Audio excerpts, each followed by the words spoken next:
Just one point, Chairman. Not I've got any conflicts of interest, but I just wanted, for the record, unless our director has received a demotion recently, that Gary Driver is actually the director of planning and not the assistant director of planning, and he's very well respected. I just thought.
Space. In this case, the principle of residential development on this application site has been established through the prior approval consent granted in January 2021. Compared to the prior approval consent, the current proposal is a reduction in the number of dwellings on the site and offers an improved alternative design to the previous permission. The scheme approved by the prior approval is considered a viable. In this case, the principle of residential development on this application site has been established through the prior approval consent granted in January 2021. Compared to the prior approval consent, the current proposal is a reduction in the number of dwellings on the site and offers an improved alternative design to the previous permission. The scheme approved by the prior approval is considered a viable. In this case, the principle of residential development on this application site has been established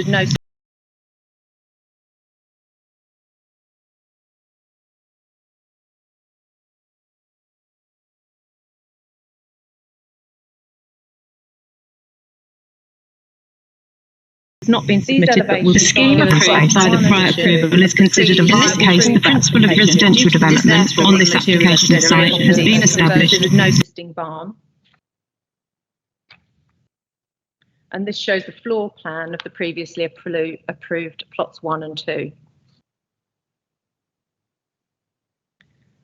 In place of the previously approved, not been submitted but will scheme approved by the prior approval is considered a viable. In this case, the principle of residential development on this application site has been established with no existing barn.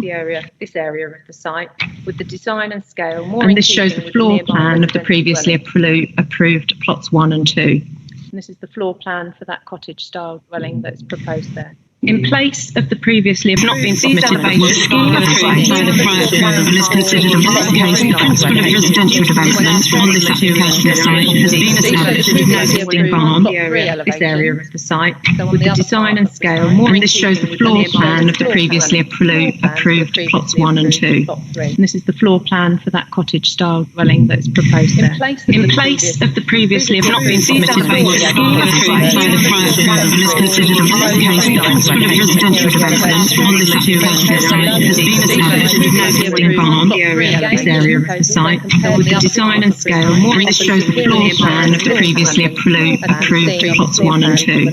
And this is the floor plan for that cottage-style dwelling that's proposed there. In place of the previously not been submitted but will scheme approved by the prior approval is considered a viable. Case, the principle of residential development on this application site has been established with no existing barn. This area of the site with the design and scale more. And this shows the floor plan of the previously approved plots 1 and 2. And this is the floor plan for that cottage-style dwelling that's proposed there. In place of the previous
by condition 7.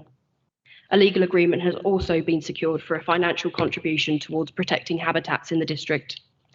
The applicants, as avid horticulturalists, intend to retain the land to the rear where the glasshouses once stood and plant numerous hedges and trees in the interests of biodiversity net gain.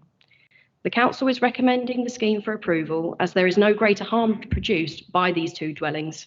In fact, there would be a significant reduction in the residential use at the site if the scheme were approved. Thank you, Chair.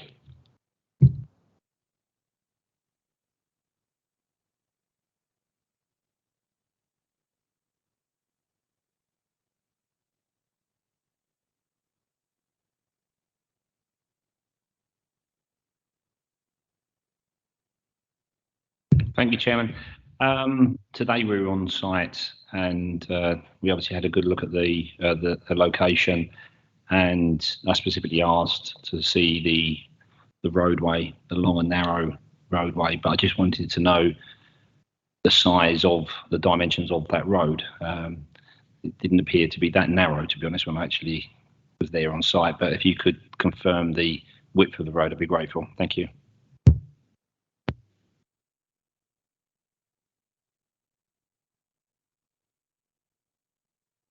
I'll just get that information for you. I won't be a moment.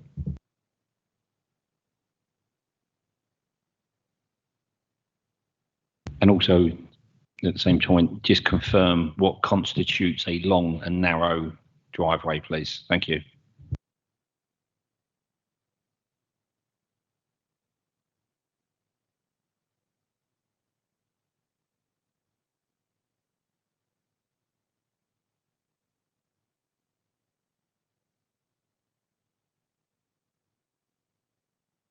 Thank you, Chairman. I'll just pick up that last point. The backland development policy, long and narrow driveways, it is a judgment call. There's no specific set distance criteria. It's very much about planning judgment in the context of the development before you. Thank you, Mr. Director. Thank you. Councillor Harris, at its most narrow point, the driveway was 3.65 metres. And the wider bit, which is the major section of the driveway, do we know what that is? The entrance, do you mean? Or well, the narrowest bit was near the entrance, and then it sort of expands, and I think you've got sort of wider bit. So wider bit, which went round the majority of the driveway.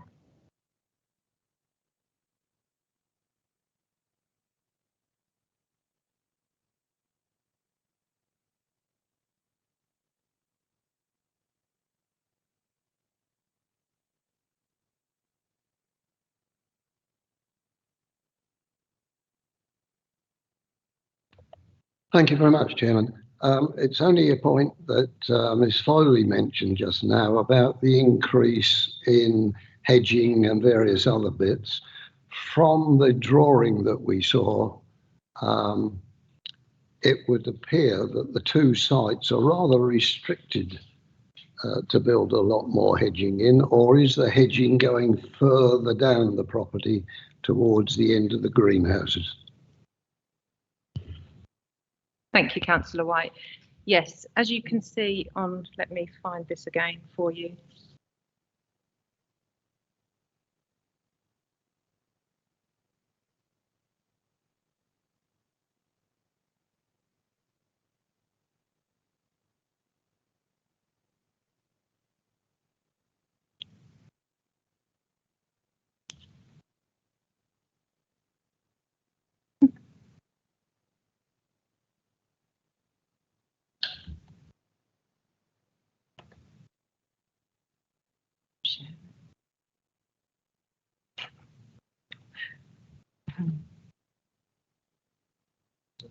My back, yeah.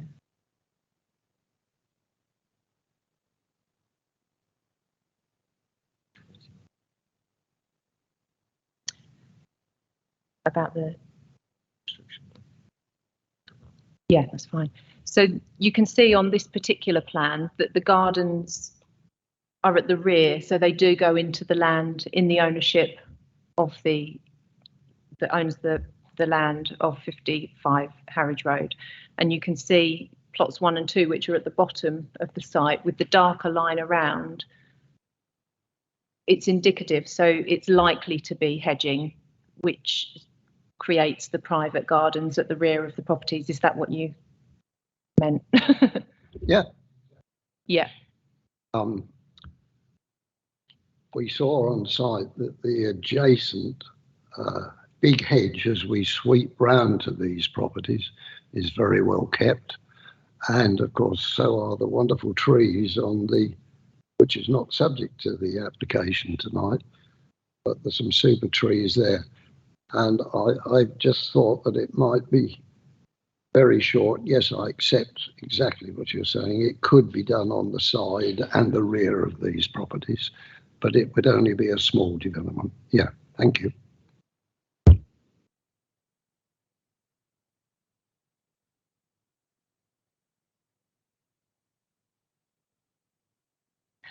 I could just answer Councillor Harris on the.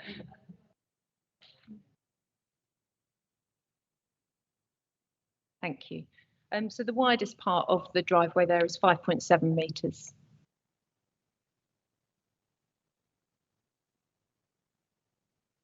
Yes, please.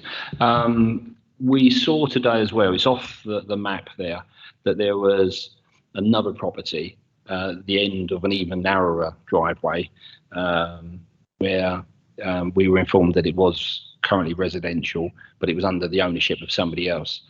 So we were informed, if you can clarify, that the access from that property actually there was a separate access onto the road, and that gravel track or the track there isn't going to be used by vehicles. And in fact, looking at the map currently got on screen, you can see the point that Councillor White was making, that there's a sort of a bush or something around it. You know, if this committee was mindful to approve this, is there a condition to say that no further traffic can come down that road, so we can, you know, assume that the only vehicles that are going to come out of that roadway are the two properties that we can see or being proposed today?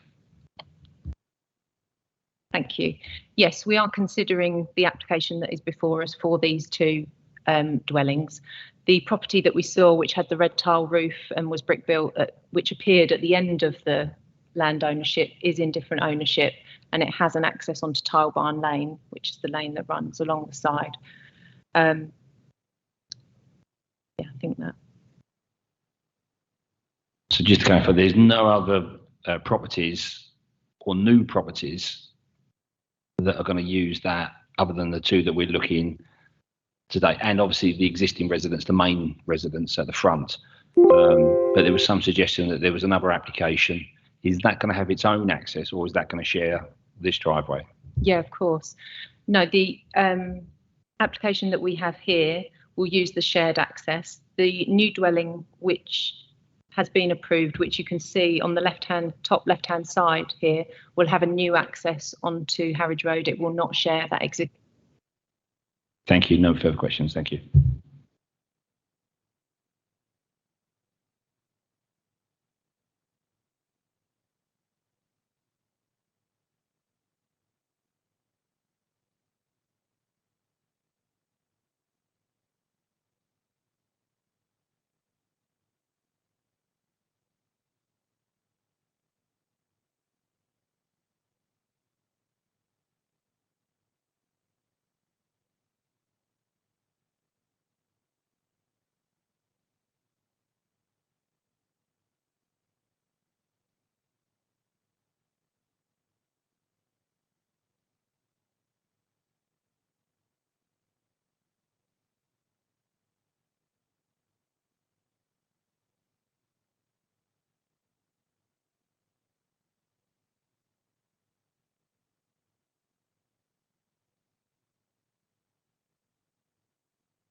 Is being set aside because it's simply not viable for them to continue. And this is a viable option, and I think that's a suitable amount. Thank you.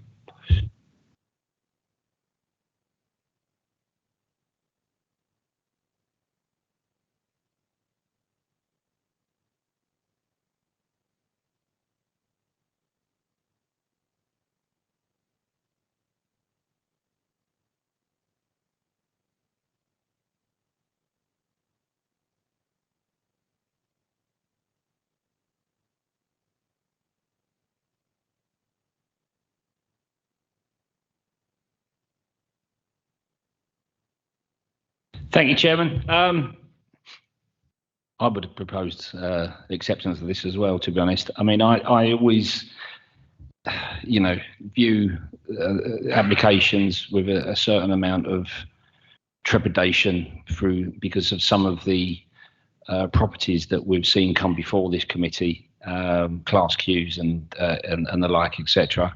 And some of them that we see are, just not buildings at all. A strong gust of wind and they'll blow away. This one here, I think, actually is a perfect sort of place for something like this in a development. And I think that the design of the properties look excellent. Don't see any issues with them at all. My only concern was the roadway. I think I'm reassured with that. And as their head of planning has said, it's down to the judgment call, really, Gary Guyver said that it's a judgment call in terms of what is backland development and what's a long and narrow driveway.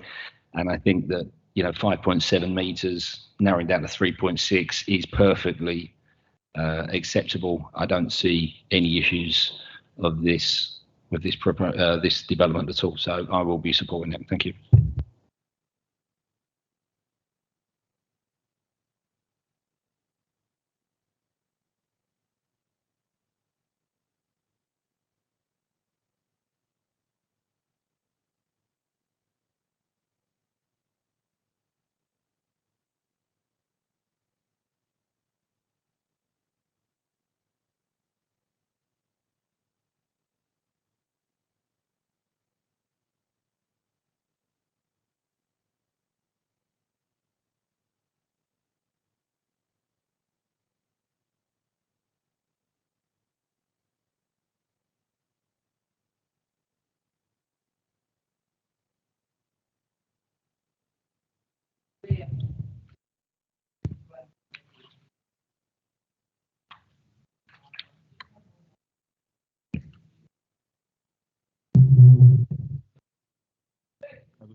Good evening, Chair. Good evening, members. So at a kind of high-level principle, this one is kind of similar to the previous one, but it's proposing the replacement of an agricultural building with a 2-bedroom bungalow in lieu of a prior approval for a 2-bedroom dwelling, subject of prior approval application reference 21/00704/CONOT. That was a decision issued by the council in June 2021, confirming that the prior approval is not required for the conversion of that agricultural building that you'll see in a couple of minutes. Prior approval not required.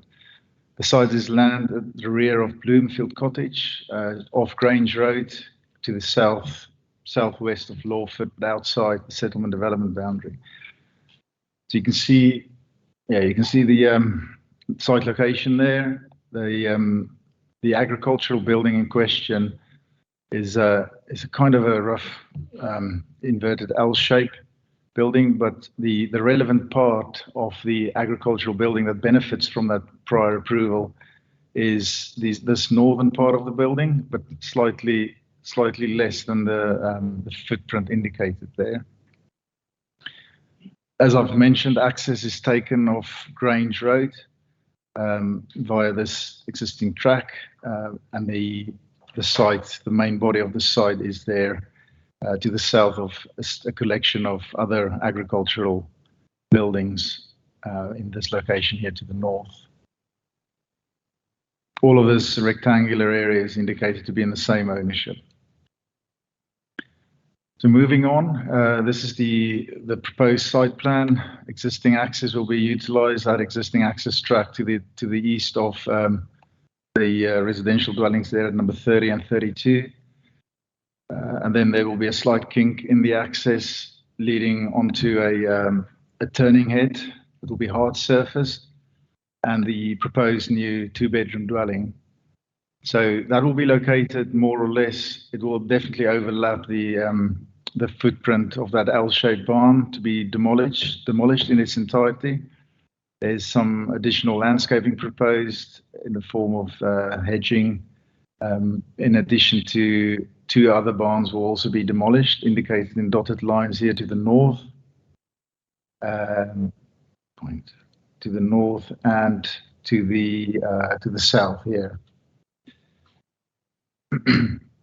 A total of 2 car parking spaces is proposed to be located in this area here. So moving on to the proposed elevations.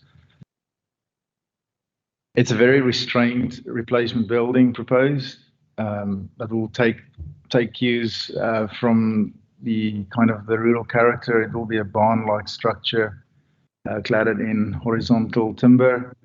It will be slightly higher than the agricultural barn to be demolished. The comparisons are set out in the report on page 40, 43 and 44. It will remain a 2-bedroom dwelling, so compared to the prior approval, that was also for a 2-bedroom dwelling, the conversion scheme. And in terms of the floor plan, it's a very simple rectangular building, 2 bedrooms, a bathroom, a sitting area, kitchen area, and the hallway here, short hallway with the doorways located either side of the hallway. The last part of the presentation is just the collection of photographs. You've been on site today. That's the front of the existing building. So front meaning standing west, looking in an eastern direction towards that sort of courtyardy area, looking in an eastern direction. This is the rear of the existing building. So this is standing north, looking south towards Grange Road. This is the existing access. So that's standing with your back to the agricultural buildings and looking in a kind of a southern direction towards Grange Road. That's another close-up of the rear of the existing building. It's a breeze block building. And another image of the front of that building, just standing slightly further back. So the part of that building that benefits from the prior approval is kind of just behind this elevation and in that central part at the back there.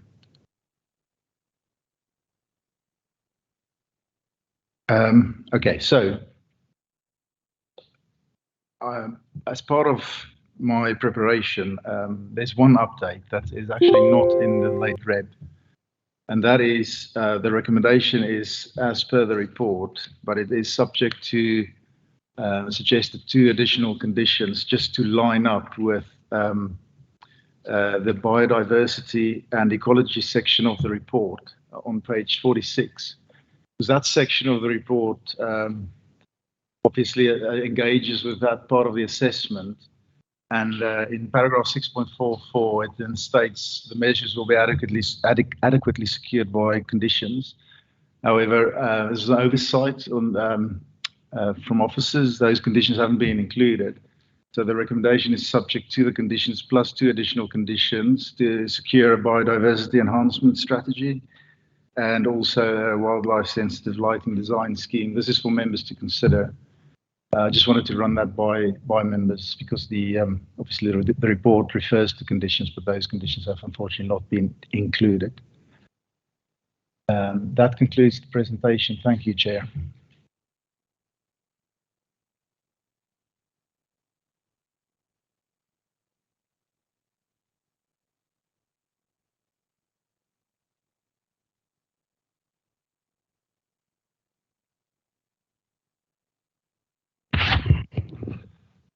Thank you, Chair. I can see the basic outline of what's going here, and on the site visit today, it was quite clear what lays ahead of us. The thing that is giving me most concern is the width of that road. Could you confirm what that will be once, if approval is given? Thank you, Councillor Chair. So it is very difficult to give you an exact measurement, but I don't think you are after an exact measurement. But so there's a farm gate there. So I think in the region of the width of the road, just off Grange Road, the width of the access is between, I would say, 3 to perhaps just over 3 meters. However, that could be widened with the additional cutback of branches. It could be slightly less than 3 meters in places. I think the important thing to note here is it could be widened with the cutback of vegetation and hedge, the hedging that's established there. So as you move into the site, and more or less where the kink in the access road occurs, there's potential for the access to widen significantly there. Again, that's subject to cutting back and just general maintenance work. Thank you, Chairman. Thank you. So with the width in front of us, and presumably once the property has been built, it will be serviced by a packaged sewage plant of some sort or biometric plant. Correct, yes, that's the proposal in front of members, yep. Well, if I'm correct, and my reading is correct, that at some stage or another, all these plants need to be, the wet part of it needs to be removed and taken to another place for disposal. With that kind of width you're talking about, if you think that the average width of a lorry, in which I looked up this afternoon and just now, it's between 2.5 and 2.6 meters across, with an approximate length of 12 meters, unless I'm backing in, we had immense trouble getting into and out of that. I mean, there's no way you could get up there. So my concern now is that the service road will not be suitable to service that property, and it's really looking very much like a long, narrow backland application.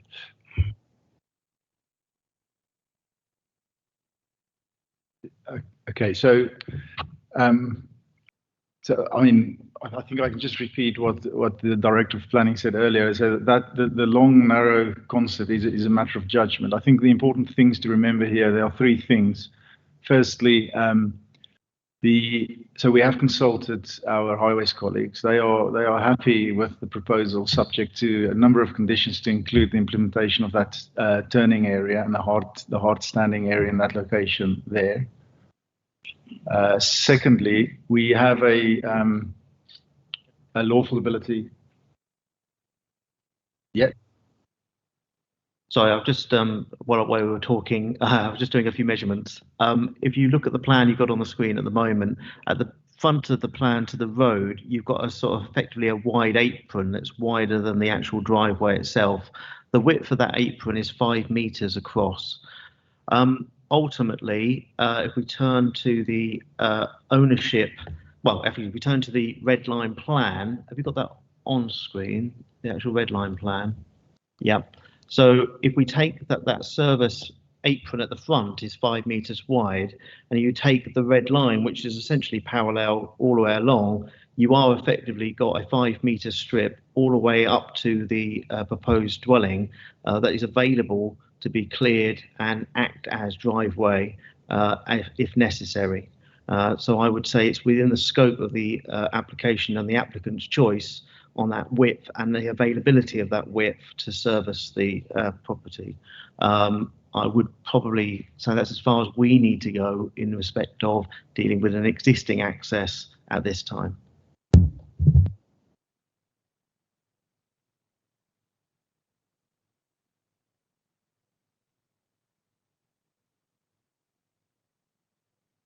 Thank you, Chair. I do apologise, I forgot to tell you.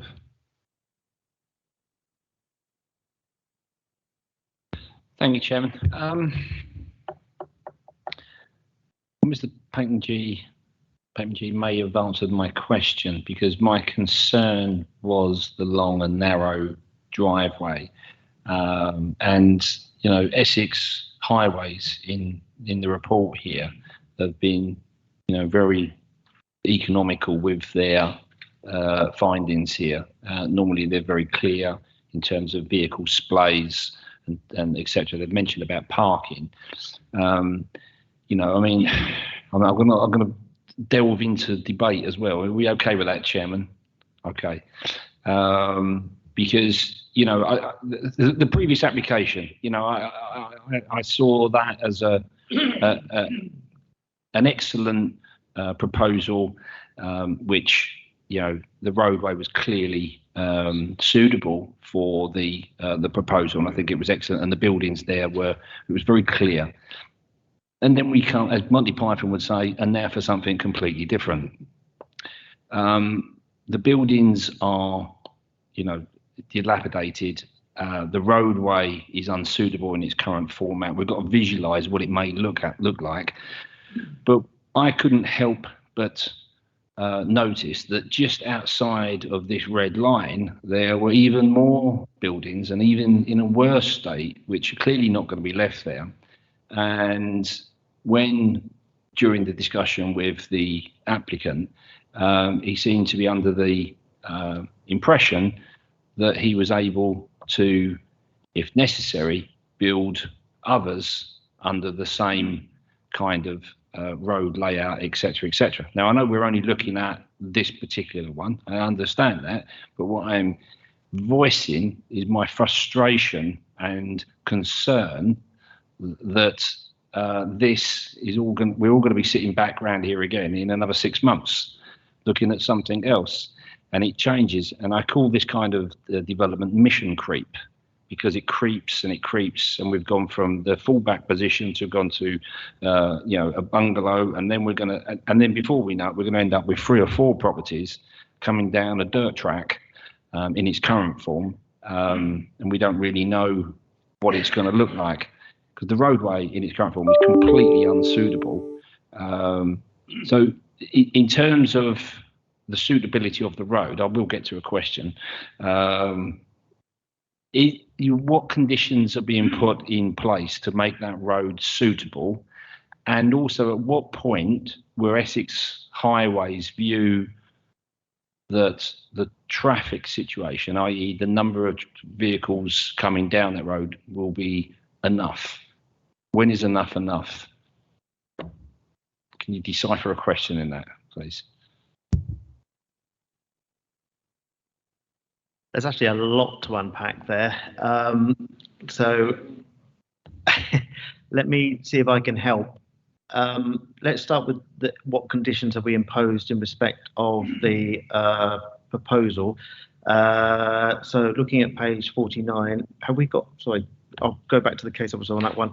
Have we got a specific condition on the surfacing of the driveway? No.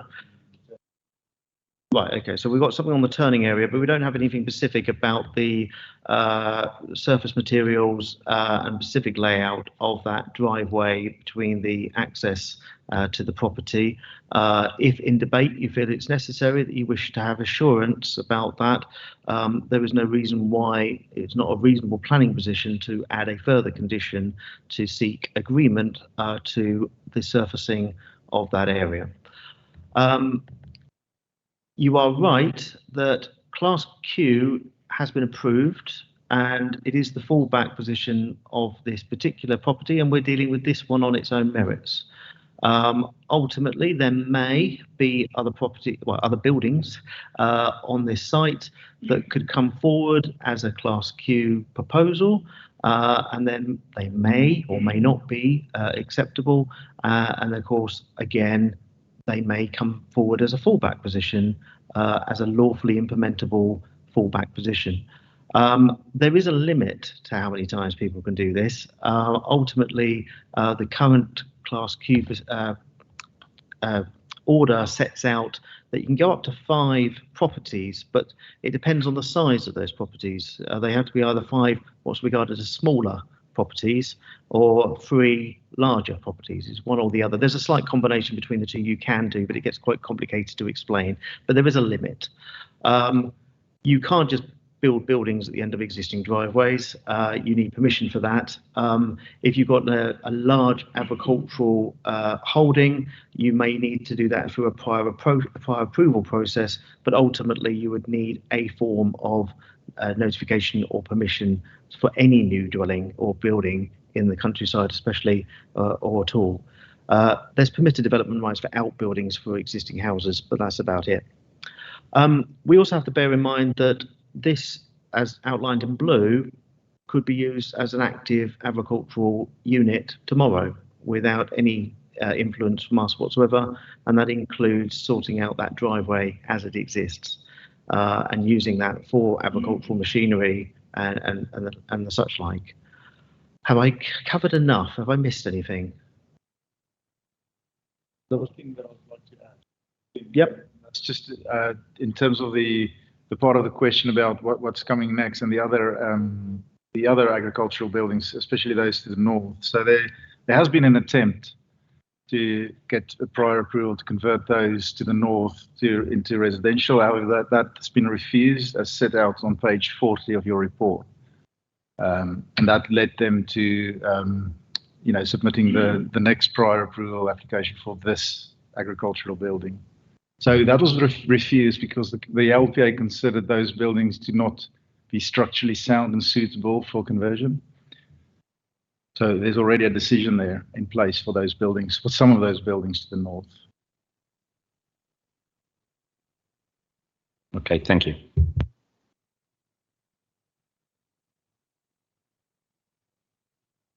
Thank you, Chair. At the end of your discussion, you mentioned something about biodiversity, and that there was possibility that there were bats, protected birds, etc. on the site, and that you were going to secure that by condition. What reports have been submitted to us regarding the status of any wildlife? Yeah, so the situation was highlighted to the committee that we have mentioned, the imposition of conditions in paragraph 6.44, conditions to mitigate against, ecology and biodiversity implications. However, no such conditions were included. And I was simply updating the committee and suggest 2 additional conditions to cover biodiversity enhancement through a biodiversity enhancement strategy, and as well as wildlife sensitive lighting design scheme. So I think the council officer's position is that the building in question is a breeze block building. Yes, it's in a rural location. However, it's not a building that possesses features that could. I'm not saying that there's no protected species on site, but it's not a building that possesses features that could support protected species. For example, it's not a timber frame building with historic timber cladding. The site is not close to a big river or lake or slow moving water features. It's not a designated wildlife site. So we've taken all those things into account, and we took the view that it's not necessary in this instance to ask for a preliminary ecological appraisal. However, members can consider that position and obviously form a different view. Thank you, Chair.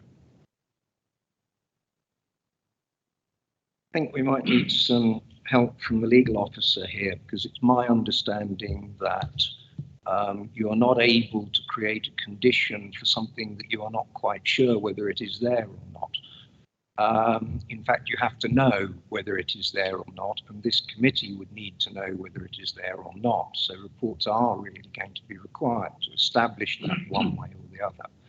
So my question is to the legal officer, what is the situation for us when we do not have the reports telling us what the position is, and yet we are making a condition to try and mitigate something that we're not quite sure as to whether it's there or not?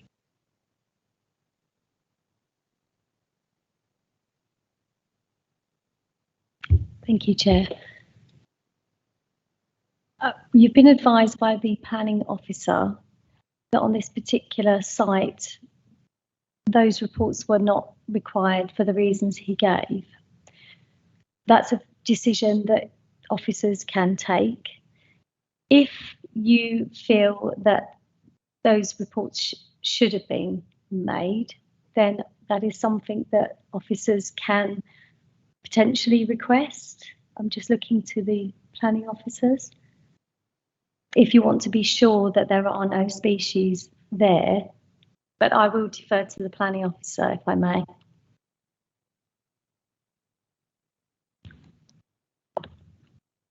So the answer is no, we haven't got any particular report on this particular application in respect of assessment of the existing buildings.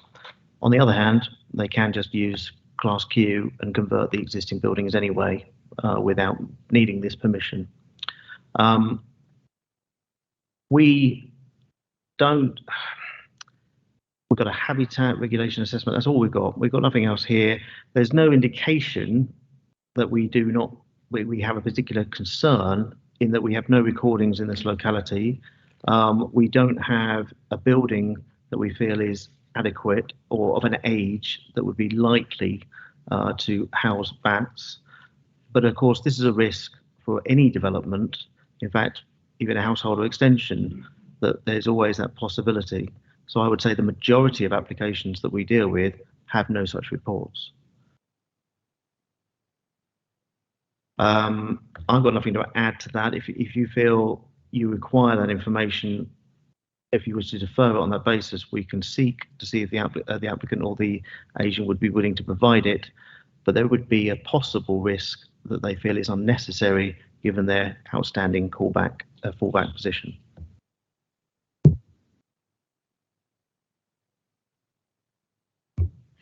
Thank you, Chair. So that's an important point that John has made there in terms of Class Q, because as you know, I think when we've talked about Class Q before and biodiversity, it isn't something actually specified in the permitted development class that requires us to consider. So that is a valid point that John has made in that the fallback position, you could still go ahead with the Class Q permitted development. Obviously, if in doing so, the owner or developer of the land came across species, they would be committing a criminal offence if they disturbed the protected species without a licence. So that is a valid point that John has made there. But as he said, it's a matter for you to decide whether or not, the officers have said that there's no, there was no basis upon which that they felt that they needed to apply for those reports. But obviously that's a matter for members to determine for themselves in this particular case.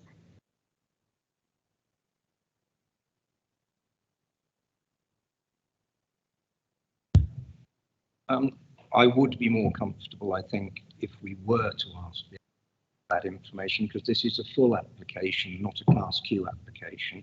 Class Q application, okay, is the fallback, and this is an in lieu application. So I think we would be remiss legally if we did not ask for that information prior to making any decisions on this matter. Enough said. Thank you, Chairman. I want to go back to the roadway again, please. You said that the road was 3 metres. Is that suitable and sufficient in terms of the access to that property? Or can we say, as has been indicated, that the front is 5 metres, whether we can say, well, that's got to be 5 metres wide, and can we condition the surface of that? If you can answer that point first, please, and then I'll come back again with the supplementary. Thank you. I think if there's concerns about the width and the suitability, members are entirely within reason, within their rights to seek more information, further details in terms of the width and the surface treatment of that access from that square all the way up to the turning point. Yes, I think that such a condition will meet the 6 tests for planning conditions in the NPPF. So yeah, I think that's possible. Okay, thank you. So if we were to say that it was going to be 4 or 5 metres, let's say, that would involve taking out all the hedging along there. Coming back to my colleague's, Councillor Everett's point about the ecology reports, etc., there has been no ecology reports done whatsoever on the hedging. So we don't know if there are any particular species, etc., that's living in that. So is that something that we could request based upon and link it to that roadway as well, please? Yeah, I cannot be sure about the extent of the works required or the extent of the hedgerows to be cut back and taken out, if you can use that word. I guess the two are linked, so that's where it will come in the debate, and that's where we need to allow the debate to guide us, so to speak.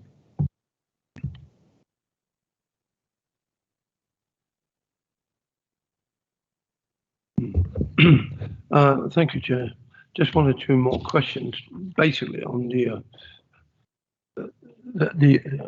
package treatment plant. Could you just tell me how far away from the property that the plant should be placed? I'll give you the three pieces I want, then maybe you can answer them all together, Jacob, be it here. And what about soakaway? Will it be blessed with a soakaway? Does it need to have that? And no, just those two at the moment, just how far away from the property and the soakaway.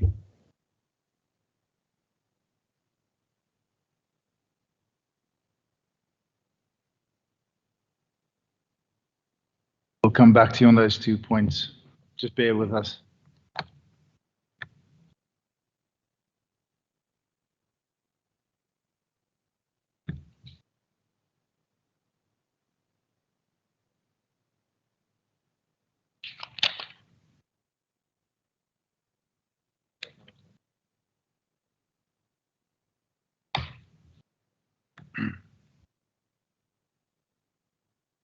I don't think I have that detail available to me on a block plan. It's not shown.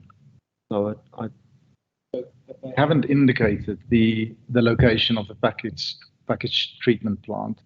But we have recommended a condition seeking further details of fell and surface water drainage, and the precise details and the location of this treatment plant, all those very detailed elements that is covered by the under the building regulations.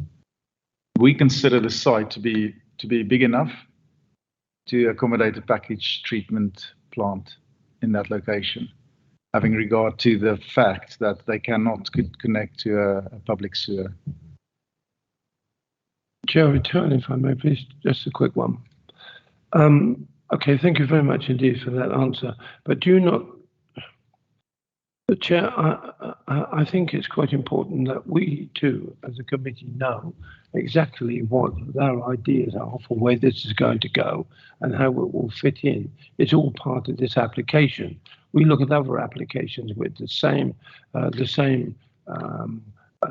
package plants installed in them, some that we accept, and recently we refused one. And the similarity between that and this is quite stark. In my mind, there is insufficient evidence to do this. And if I may just go on just a tiny bit, we arrived in a small minibus type thing this morning, and we had little or no scope to be able to turn around. There wasn't. I won't tell you how we managed to turn around. It might not be legal. So, but we did manage to turn this bus around and go and turn it the other way.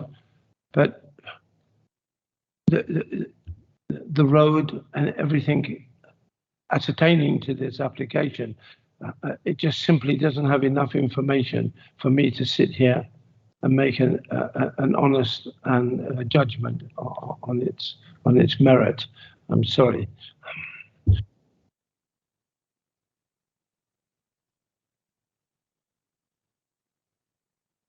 Thank you, Chair. With regard to prior approval, if this is refused, does that mean the prior approval still stands and they go ahead? Yes, the prior approval is there. It doesn't go away. You are looking at the merits of this application with a significant fallback position that you have to consider and give significant material weight to. The only other thing I will add is we've got a landscaping condition recommended as well, which would pick up on the driveway in part and any boundary treatments to that driveway.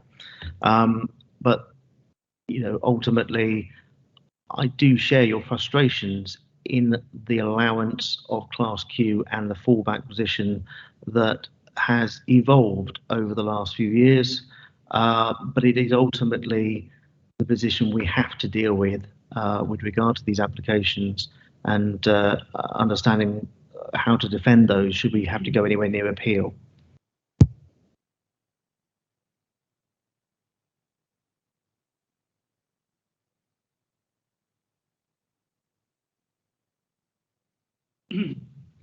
Thank you. I think there are quite a few questions sort of unanswered, and that really leads me to the view that we should be deferring this application for further information. In fact, I'd like to propose exactly that, please.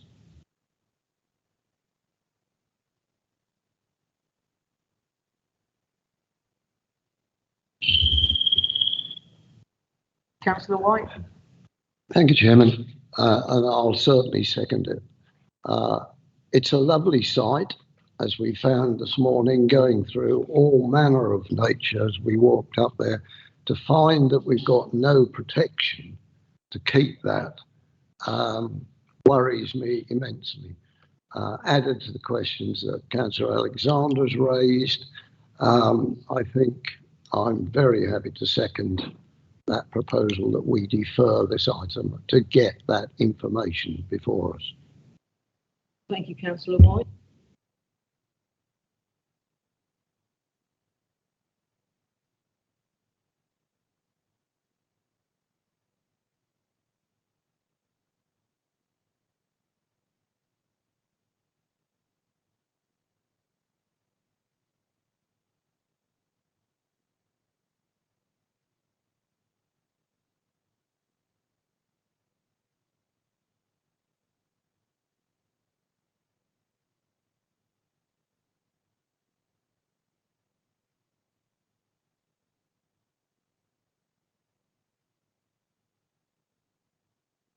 Fairness, Joanne has a habit of getting there first, so.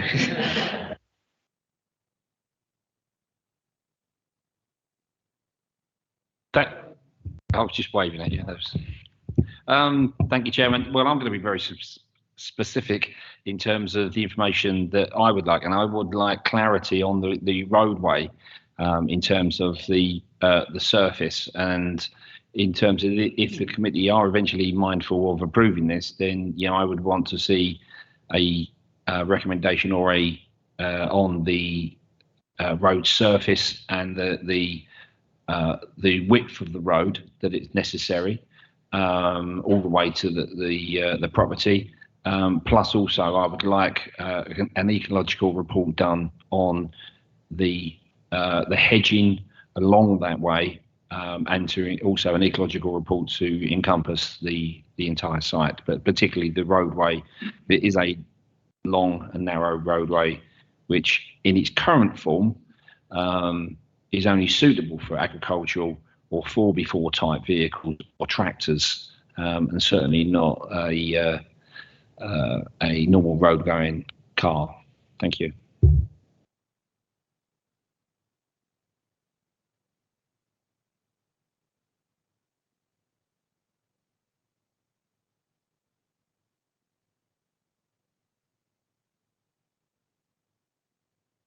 Sorry, I'm just debating on, this is a very hard confession to make. I have forgotten when bats go to hibernate, but is it? Oh, fantastic! The November to mid-March. Okay, so we're okay. All right. So ultimately, so just trying to work out the reasonability of getting that survey now. So at the moment, I've got surface materials and details of the roadway design and width for the access and drive. And I've got ecology survey strike report for the site as a whole. Anything else?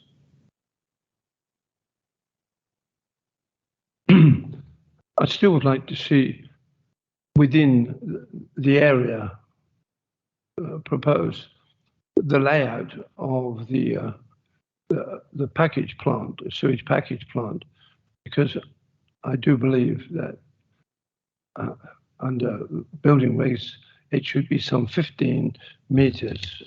It's 15 meters from the home to the plant. I could be wrong, but I think you'll find that somewhere near right. And I would like to see that also added to that, Chair, if I may.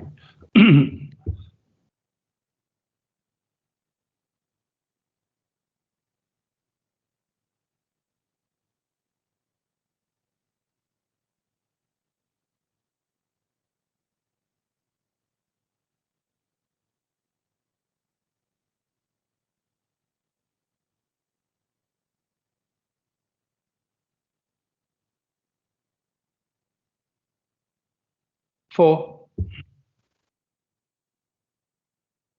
Four. Four. Councillor Smith? Councillor Sudra? Dave. Councillor White? 4. Councillor Wiggins? 4. And my vote is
Thank you, Chair. Just like last time. Yeah. Yeah. I'm going to share it. Opening.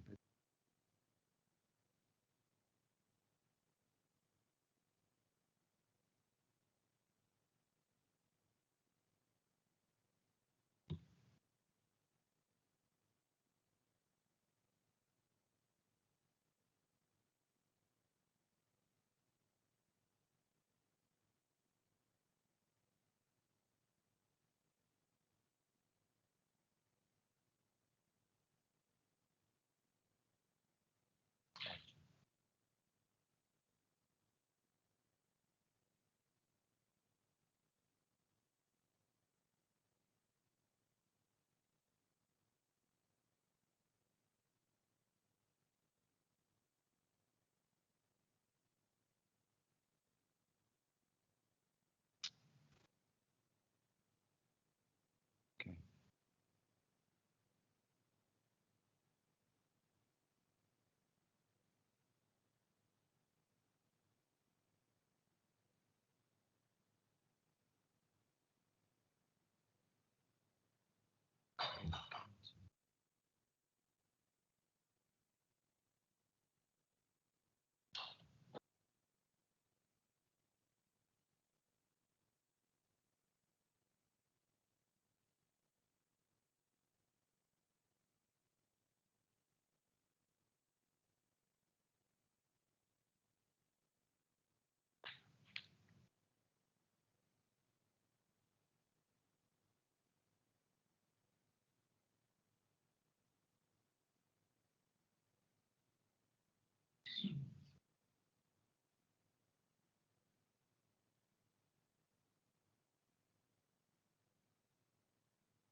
Thank you, Chair. Sorry for the rather delayed start.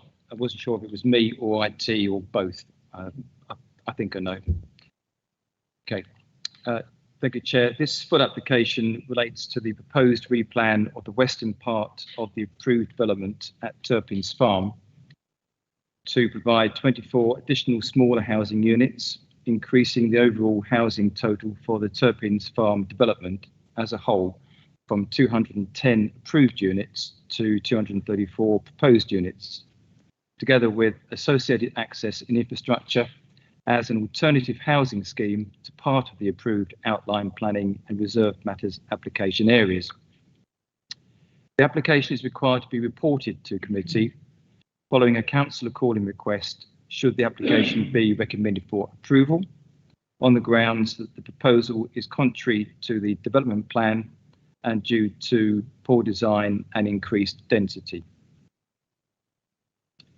So the site lies to the south of Walton Road and west of Elmtree Avenue, opposite existing residential development, and is located a relatively short distance from the Triangle Shopping Centre. The site lies east of Turpins Farmhouse and its associated access track, Midleaf, north of Hampstead Primary School Academy, and the existing residential estate at Edenside and its associated network of green paths. This slide shows the extent of the red line site for the proposed replan application, which shows the Spine Estate Road for the approved development leading in from Elmtree Avenue. Hopefully you can just pick that up. I'll come on to plans anyway. Into the proposed replan site area, which has now been partially constructed. It will be noted that the replan area is located in the southwestern part of the overall red line site for Turpins Farm as originally approved. So this slide shows the extent of the development site layout approved for the reserved matters application for Turpin's Farm, the eastern and middle parts of the overall development site, leading to the proposed replan site area, which is shown blanked out for the purposes of identification. So you can see the difference. The black is the approved, and then the white here is where the replan area is proposed. This slide also shows the allocated school drop-off point parking apron, which is here, which has already been formed in the southeast corner of the development site area, together with a linking footpath here, which has already been provided to Elm Tree Avenue.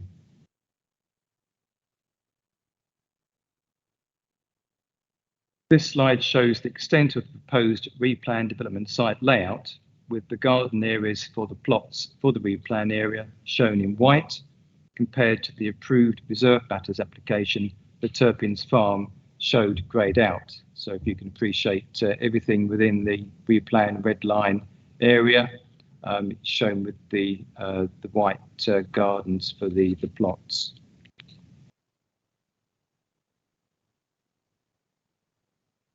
And this is another plan just showing the affordable housing areas, and the affordable housing areas being in blue. And there's one for the approved area here, and there's one which is here and one here, where this one here, as you can see, is within the replan area. This slide for inclusion shows indicative soft layout treatment for the overall Turpin's Farm proposal, which shows the extent of the approved recreational open space areas for the redevelopment as a whole to be laid out to the north of the approved development as approved, and the replan area as shown, whereby the open space areas remain unchanged through this current replan proposal. I'm just going to show you a couple of slides showing the proposed house types for the replan area. So this is a typical one for this area, and you can see this particular red line here where they relate to. Sorry for the smallness of the plan. And similarly, this second slide showing different house types. This slide shows the approved reserve matters approved layout for Turpin's Farm, which is on the left of the screen, and for comparison purposes, the proposed park replan layout scheme to the right of the scheme. Now, members will see that the block street layout will remain exactly the same between the two development schemes. Hopefully that's clear on that comparison plan. This slide shows a comparison in house types and bedroom accommodation between the approved development scheme. That's the top schedule, and the proposed replan scheme, which is at the bottom, whereby the replan scheme introduces smaller properties with 3 new house types, with an emphasis on 3-bedroomed properties. And the house types as new being the Byford, the Ardale, and the Kingdale, as you can see from that schedule. This slide shows 3 locations around Turpin's Farm where infrastructure improvements have been identified by the Town Council as being needed, namely the widening of the footpath running along the northern side of Walton Road, which is the top one there, and proposed speed reduction measures along Elm Tree Avenue here and Walton Road similarly. The slide also shows the already implemented school drop-off point for Hamford Primary School Academy, which is here, and the link to Elm Tree Avenue, which is there. Now I'll just go through, you've got some larger slides combining also a couple for the site itself. That's looking northwards to the now built site junction for Turpin's Farm. This is a view of the going across to the marketing suite and the beginning of the development. And obviously members were at the site this morning, so they'll be familiar with these slides. And this is the car parking apron, which has been already implemented for the Hamford Academy. And this is the footpath link, which has now been constructed directly from the end of the apron through to Elm Tree Avenue. And this is the entrance of the footpath link onto Elm Tree Avenue. And you can see here there's an existing spur road, which is part of Elm Tree Avenue and the curvature of the road. This is looking south along Elm Tree Avenue with the 30 miles per hour speed zone that you're entering into. And this slide is along Walton Road looking west with the existing pavement on the northern side, which is in part substandard and not to highway width. No footpath on the southern side. So going back to the proposal, the principle of residential development at this site location has already been established by the granting of the outline plan permission for up to 210 dwellings, vehicle access from Elm Tree Avenue, including the provision of green infrastructure, children's play areas, school drop-off point and parking facility, and other related infrastructure, whereby this infrastructure provision is subject to a Section 106 agreement. In this context, the site lies within the settlement development boundary for the purposes of the local plan. There is therefore a presumption in favour of sustainable development, whereby the proposed replan application is in conformity with the development plan. As such, there are no policy grounds under which the principle of development for the proposed replan scheme as submitted can be re-established. In terms of scope, the current replan application does not replace the outline and reserve matters application for Turpin's Farm. It seeks to replan the western part of the site, representing approximately a third of the originally approved site layout, to deliver a slightly greater number of homes at 234 dwellings compared to 210 dwellings for the approved scheme total, as an 11% increase in housing provision overall, without altering the overall layout and design principles of the approved development. This increase represents a site density increase from 19 dwellings to 20 dwellings per hectare, which is a marginal increase. The proposed replan scheme follows the overall block structure of the wider approved detailed scheme for the site, with the principal changes being to alter the house types along specific streets to provide for a number of smaller dwellings, to take into account changes in market trends to smaller family-sized dwellings as identified by the evidence base submitted. There will be minor changes to 5 streets in total for the replan red line area, including swapping of house types to some dwellings from detached houses to semi-detached houses, whereby for comparison purposes, the amended plots would increase from 78 to 102 dwellings, namely an increase in 24 dwellings, which would include a proportionate increase in affordable dwellings for the replan area. A total of 3 new house types would be introduced, as I've mentioned. The replan scheme would also replace some house units as originally approved with wide frontages to the street with types which have a narrower footprint. Also, some of the changes have introduced corner plots, although some existing corner plots have been replaced by dual fronted types to provide improved active frontages to the public realm. The urban design team at Place Services have examined the replan scheme and have stated that they are now satisfied that the scheme responds positively to their initial design concerns following various requested design and layout revisions from the developer. All of the plots shown for the replan area would comply with recommended garden amenity standards, the house types proposed, and also Essex County Council parking standards, including those plots which have been reduced in size. Scale, appearance and proposed external finishes of the house types for the replan area to reflect proposed site layout changes, including those additional dwellings, reflect those of the house types shown for the approved reserved matters application. The Council's Tree and Landscape Officer has advised that the proposed redesign of the layout of the western part of the site would not affect the preserved trees situated along the western boundary shown for the earlier approved planning applications, and that the details provided relating to soft landscaping are considered comprehensive and sufficient to soften and enhance the appearance of the proposed development. In terms of access, regular access to the replan area would still be taken via the existing access point from Elm Tree Avenue, as members saw this morning.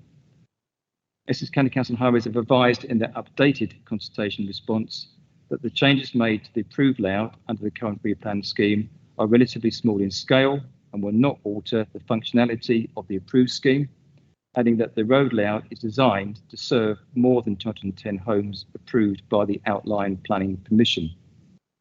As such, County Highways have stated that they are satisfied that the inclusion of the 24 additional dwellings for the replan scheme would, at peak times, with the number of additional trips generated by the proposal on the highway network, be unlikely to be severe, considering those factors, or in terms of increased traffic flow and capacity upon the existing junction now constructed.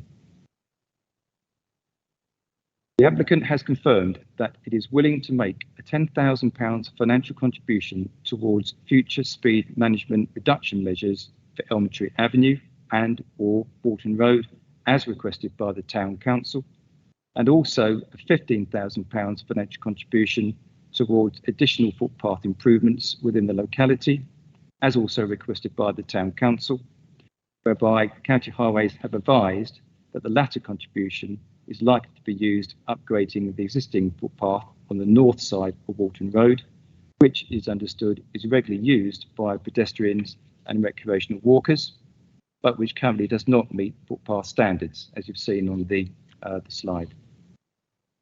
It is worth noting that the £15,000 financial contribution towards additional footpath improvements would be reliant, however, upon planning permission being granted for the current replan scheme, as the applicant has stated that it would otherwise have no option but to continue implementing the approved reserve matters scheme across to the eastern part of the site without making such a financial contribution, where it is not obliged to do so under the heads of terms for the existing Section 106 agreement or the approved scheme.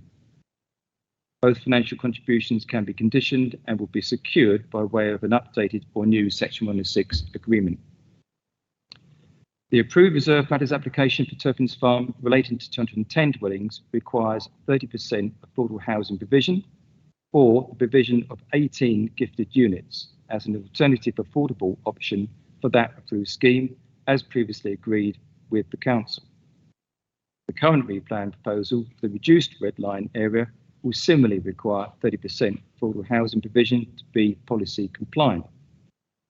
The additional 24 units proposed for the replan scheme would mean that 7 additional affordable units would be required to be provided as a proportionate 30% figure. The applicant has confirmed to the Council that it is committed to providing these 7 additional affordable units to be secured through a Section 106 legal agreement, which would all be 3-bed family type dwellings.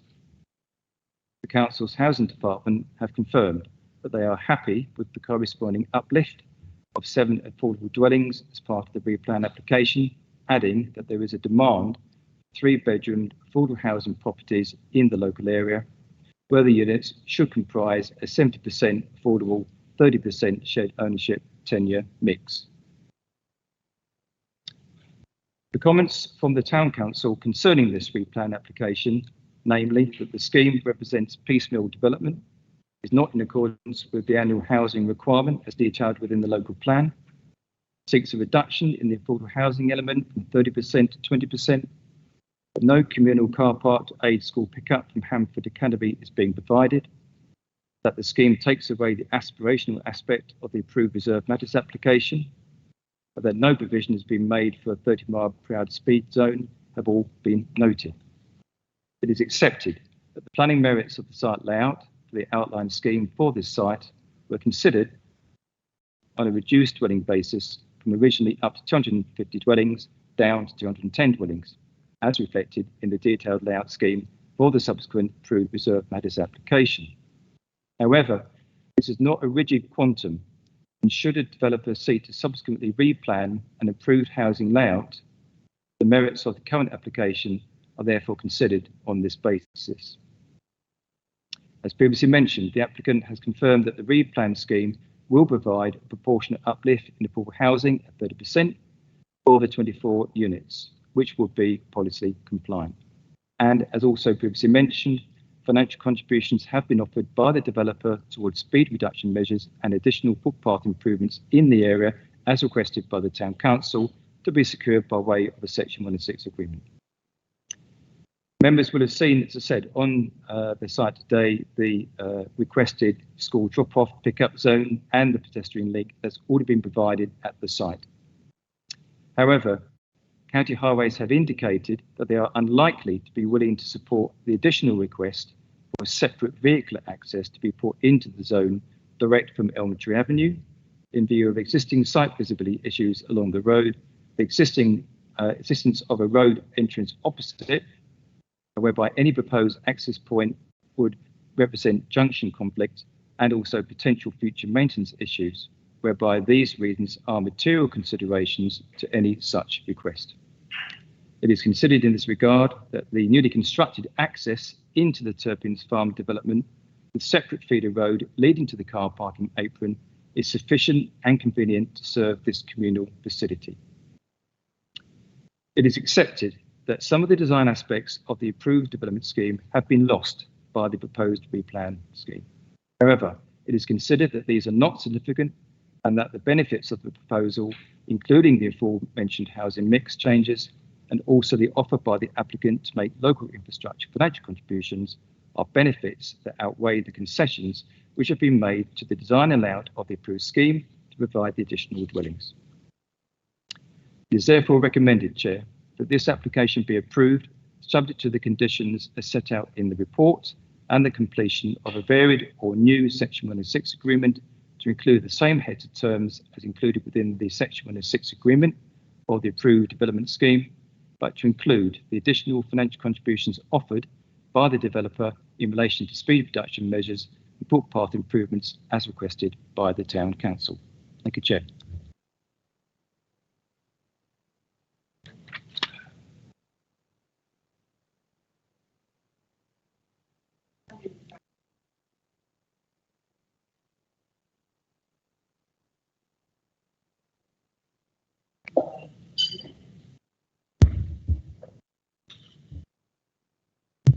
Thank you, Chair, and good evening, councillors. The key driver for this change is a direct response to the housing market. Housing demand is shifting towards smaller and more affordable homes, and this application will enable the site at Turpins Farm to better address this demand. It's great to have you on site earlier today, and it does look good, but to date we have sold 12 homes, but our original forecast for this site was to be almost 40 sold by this date. I'm here this evening because this application was called in by a ward councillor who is no longer elected. I would still like to quickly address his concerns that this proposal is not in accordance with the plan and that it would be bad design. Firstly, the site is already consented and under construction, and it is allocated within the development plan. Secondly, it has been designed in full accordance with the parameter plan approved at outline application stage, and these amendments have been designed responding to feedback and ultimately getting endorsement from Place Services. The additional homes are mostly achieved through swapping 4-bedroom house for 2 semi-detached two-bedroom semi-detached homes. The footprint of the building does not increase, so the form of the street scene stays largely unchanged. The design impact of the change is therefore negligible. In accordance with policy, 7 of the 24 additional homes will be affordable, and to meet demand from the housing teams, these will all be 3-bedroom properties. As discussed on site, we have engaged with Councillor Turner and the Town Council on the matter of second highways access for the parking for the school drop-off bays. And since the Reserve Matters application, we have also further explored this option with the Highways Authority. They have confirmed that the road is not suitable for another access. This is primarily because of difficulties fitting the junction spacing in with the existing network, but also because it would necessitate additional tree removal and require future maintenance for them as well, which they're not that keen on. We've also explored paying for additional parking capacity at Hampford Primary School. However, they were also not keen on this idea because they wanted to retain the land for future development for school expansion. With this noted, we have been able to accommodate the other requests from the Town Council for speed reduction measures and footpath improvement works. These contributions, as the case officer discussed, will be provided in an uplifted legal agreement, which will also include uplifted contributions for education, NHS and open space. Thank you for your time, and I respectfully request the committee follows the officer advice to approve this application.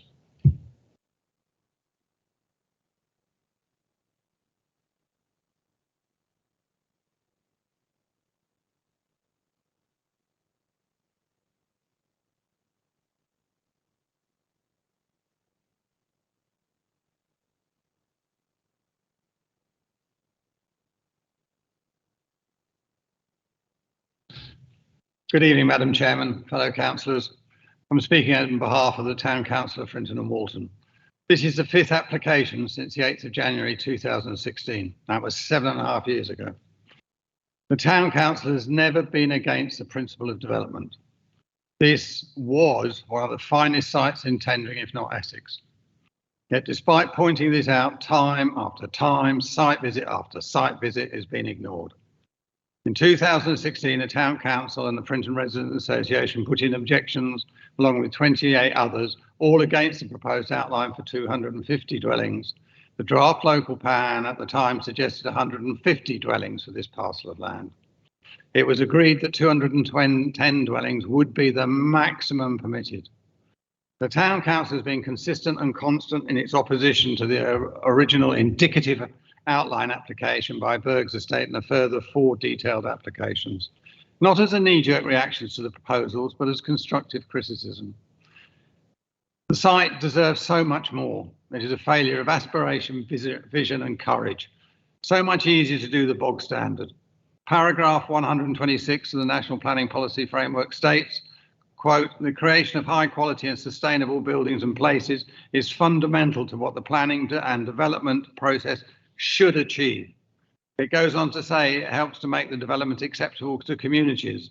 Judging by the number of objections in excess of 50 lodged, I would concur with paragraph 126. From the start of this process, some 7.5 years ago, the Town Council has been adamant in attempting to get a communal car park adjacent to the primary school and direct access from Elm Tree Avenue. It was in the outline granted permission on the 1st of March 2017. It then disappeared and became integral, meaning that it could not be easily accessible for dropping off and picking up the pupils. We have a similar housing estate by another developer in Halstead Road, and that developer did provide a car park for use for those taking and collecting pupils to a similar primary school. It works. This one will be of little use in reducing and making the school run safer. True, Taylor Wimpey did offer to pay for a car park on school grounds. That was refused by the school. I'm told that one of the reasons for not allowing easier access to this car park is that it would be opposite a little cul-de-sac that services 2.5 houses. That is nonsense. It could easily be made one way via Elm Tree and out of the main entrance, much like the car park at the Triangle Shopping Centre, all at 250 yards away. Please consider planning requirement for this car park to be made easily accessible for the school run and have to access directly from Elm Tree. Thank you, Madam Chairman. Thank you, councillors.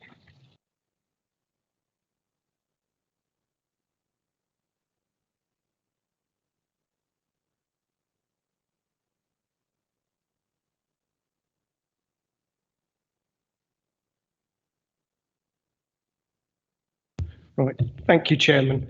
I don't really wish to go over what Councillor Turner's said, but I'm also was a member of the Town Council when we originally put the piece of land forward to be used, and that was always the intention, that it was aspirational houses with a maximum of 210. But I'm also pragmatic, and as an old member returning to a different ward, I have to think that some of the improvements of the contribution for both highway safety future speed reduction and for the footpath are welcomed. And I think that I would, if I had to make a decision like you are, I would be supporting it, because I think we have a site which I would like to see finished and completed and integrated into my ward. I have constant, almost daily complaints about that footpath on the north side. It does need upgrading. I am looking at, with the landowner, at other possibilities to improve the hedge, but I think any contribution that came out of this application would be useful.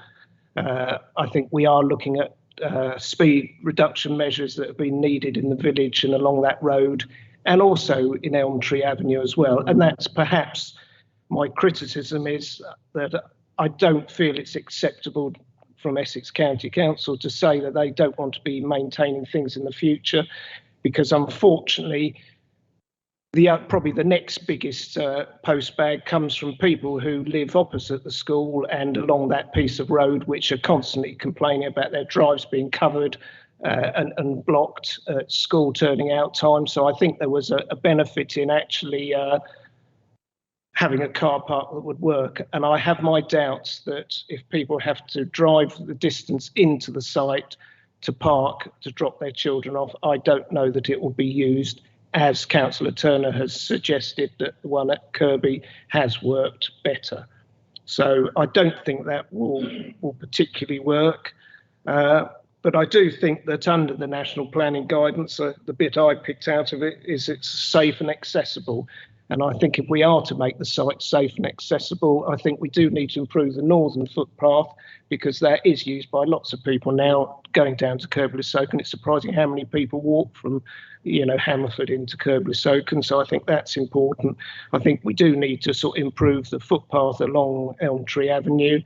And that's probably all I want to say, but I would have hoped, and it's almost a question that a member of the committee can ask, but who has the nomination rights for the affordable housing? Because as a Kirby-le-Soken member, a rural member, I think we've always had a problem with affordable housing for long-term residents of villages. So I would have perhaps liked to have seen maybe some of those affordable houses being directly offered to long-term residents of the ward. But that's a question, and I can't answer those questions, but maybe a member can, because I perhaps would have liked to have seen that. But I do share a lot of the, comments that Councillor Turner said. I don't think it's perhaps as good a scheme as it was, but equally I do understand the need in rural areas for smaller properties for young families. So on that note, I'll finish.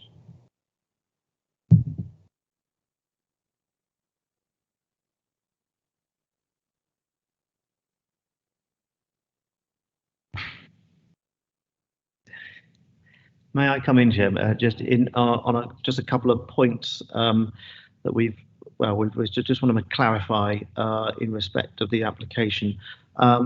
First of all, it's a dangerous thing when you start reading the committee report again and you suddenly realise something isn't quite in the right place. So as I was reading through it, I realised well, it's good to repeat something, that's not too bad, but rather than miss something out. But we've repeated our revision of conditions 11 and 12 in your report, refer to the very two things that we have also put in as an obligation. So those conditions should be removed because we already have those secured as part of the legal agreement. Technically, County Highways Authority have a habit of putting what they feel are Section 106 agreement issues in planning conditions, when we shouldn't actually be doing that at all, because you shouldn't be securing money through planning conditions. But we have put that forward as far as the obligation is concerned. So the amended recommendation, please, is to ignore conditions number 11 and 12 because it's already covered. In addition to that, it's not clear, and I just want to make it clear, in respect of the NHS and education contributions, they are secured in terms of your the recommendation before members. It just doesn't give you an amount. That amount would be the same per dwelling as the original scheme, the wider scheme. I don't have that figure immediately to hand, but please be assured that just because there's not a figure there, it hasn't been secured in full, and it is going to be secured in full. Thank you.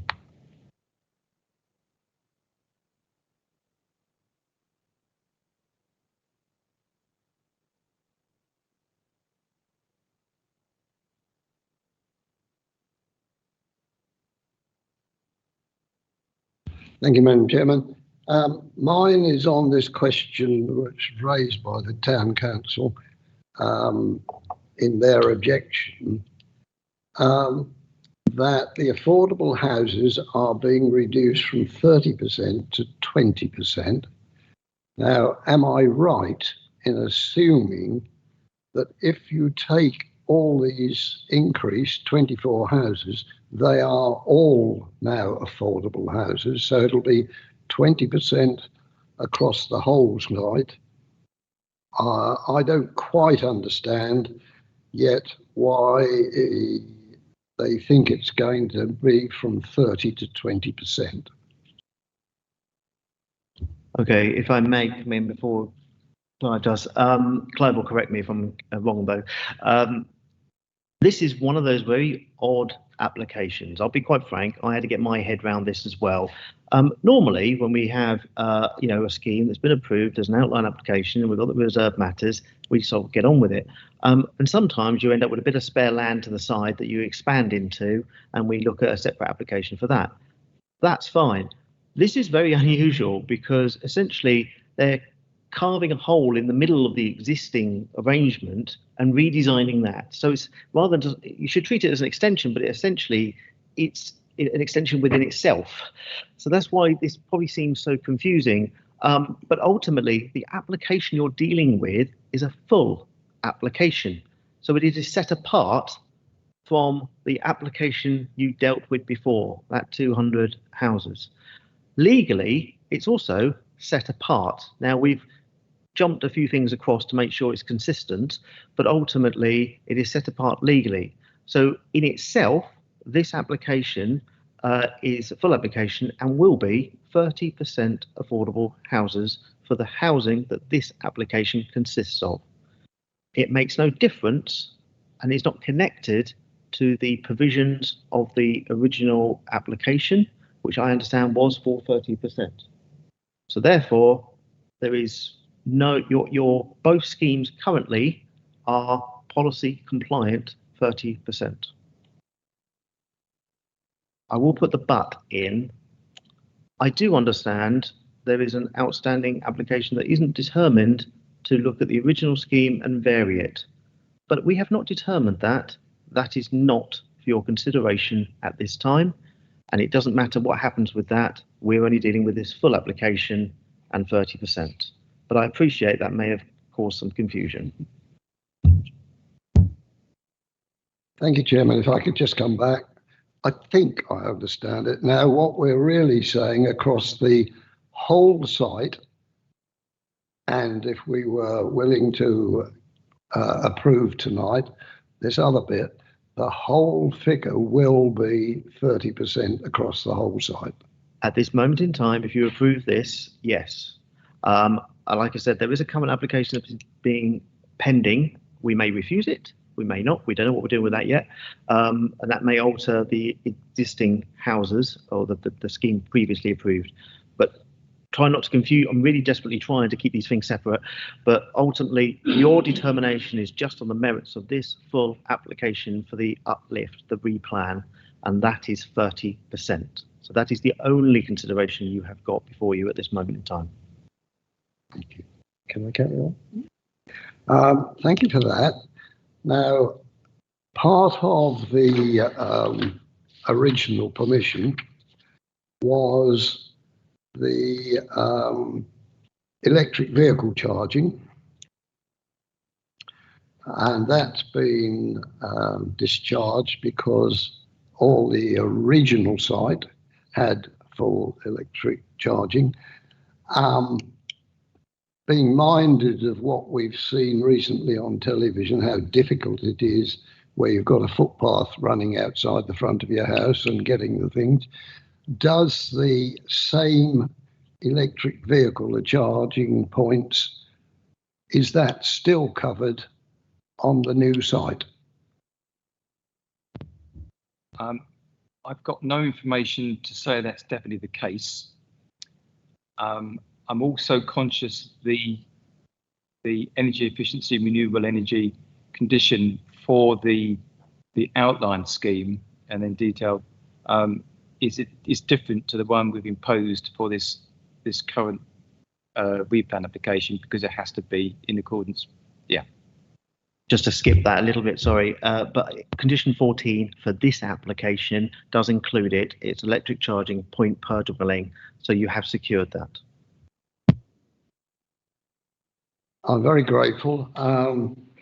It is a worrying thing. I must say, I was impressed when I saw all the photo cells on the build that's been done so far today. It's one of the first estates where I've seen every property with the photo cells on the roof. So thank you very much.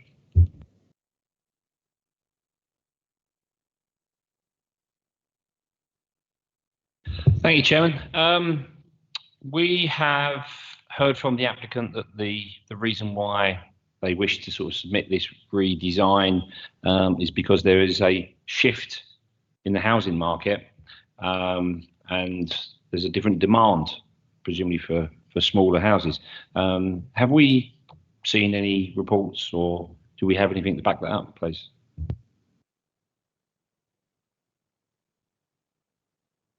The Director of Planning might want to intervene on this issue, but I was alerted to this question before committee from when you were on site lunchtime, and the current evidence base which the developer has primarily relied upon, and obviously developers know the housing market trends more than planners probably do, because they're at the cutting edge. But the SHMAR, which is the Strategic Housing Market Assessment, I think that one, as opposed to the other one, is the evidence-based document which a lot of developers use as, if you like, the defining point moving forward. So that was in 2015. It is now coming up to 8 years old, and so it's not completely up to date. But if the Director of Planning wants to add in on this, but for when it was done for Tendring District, it was identified for that evidence base that the previous shift towards bigger dwellings, your 4s and your 5s, that they gradually weren't selling, that for whatever economic reasons and social reasons, there was a trend back to more 4 and 3 bed dwellings, particularly 3-bed family dwellings. And that's not just on the market base, that's also for social housing as well, in terms of social housing needs identified by the latest housing survey. And so therefore, what the developer is doing is reflecting that trend by putting more 3-bed family dwellings into this development to provide for that local housing demand.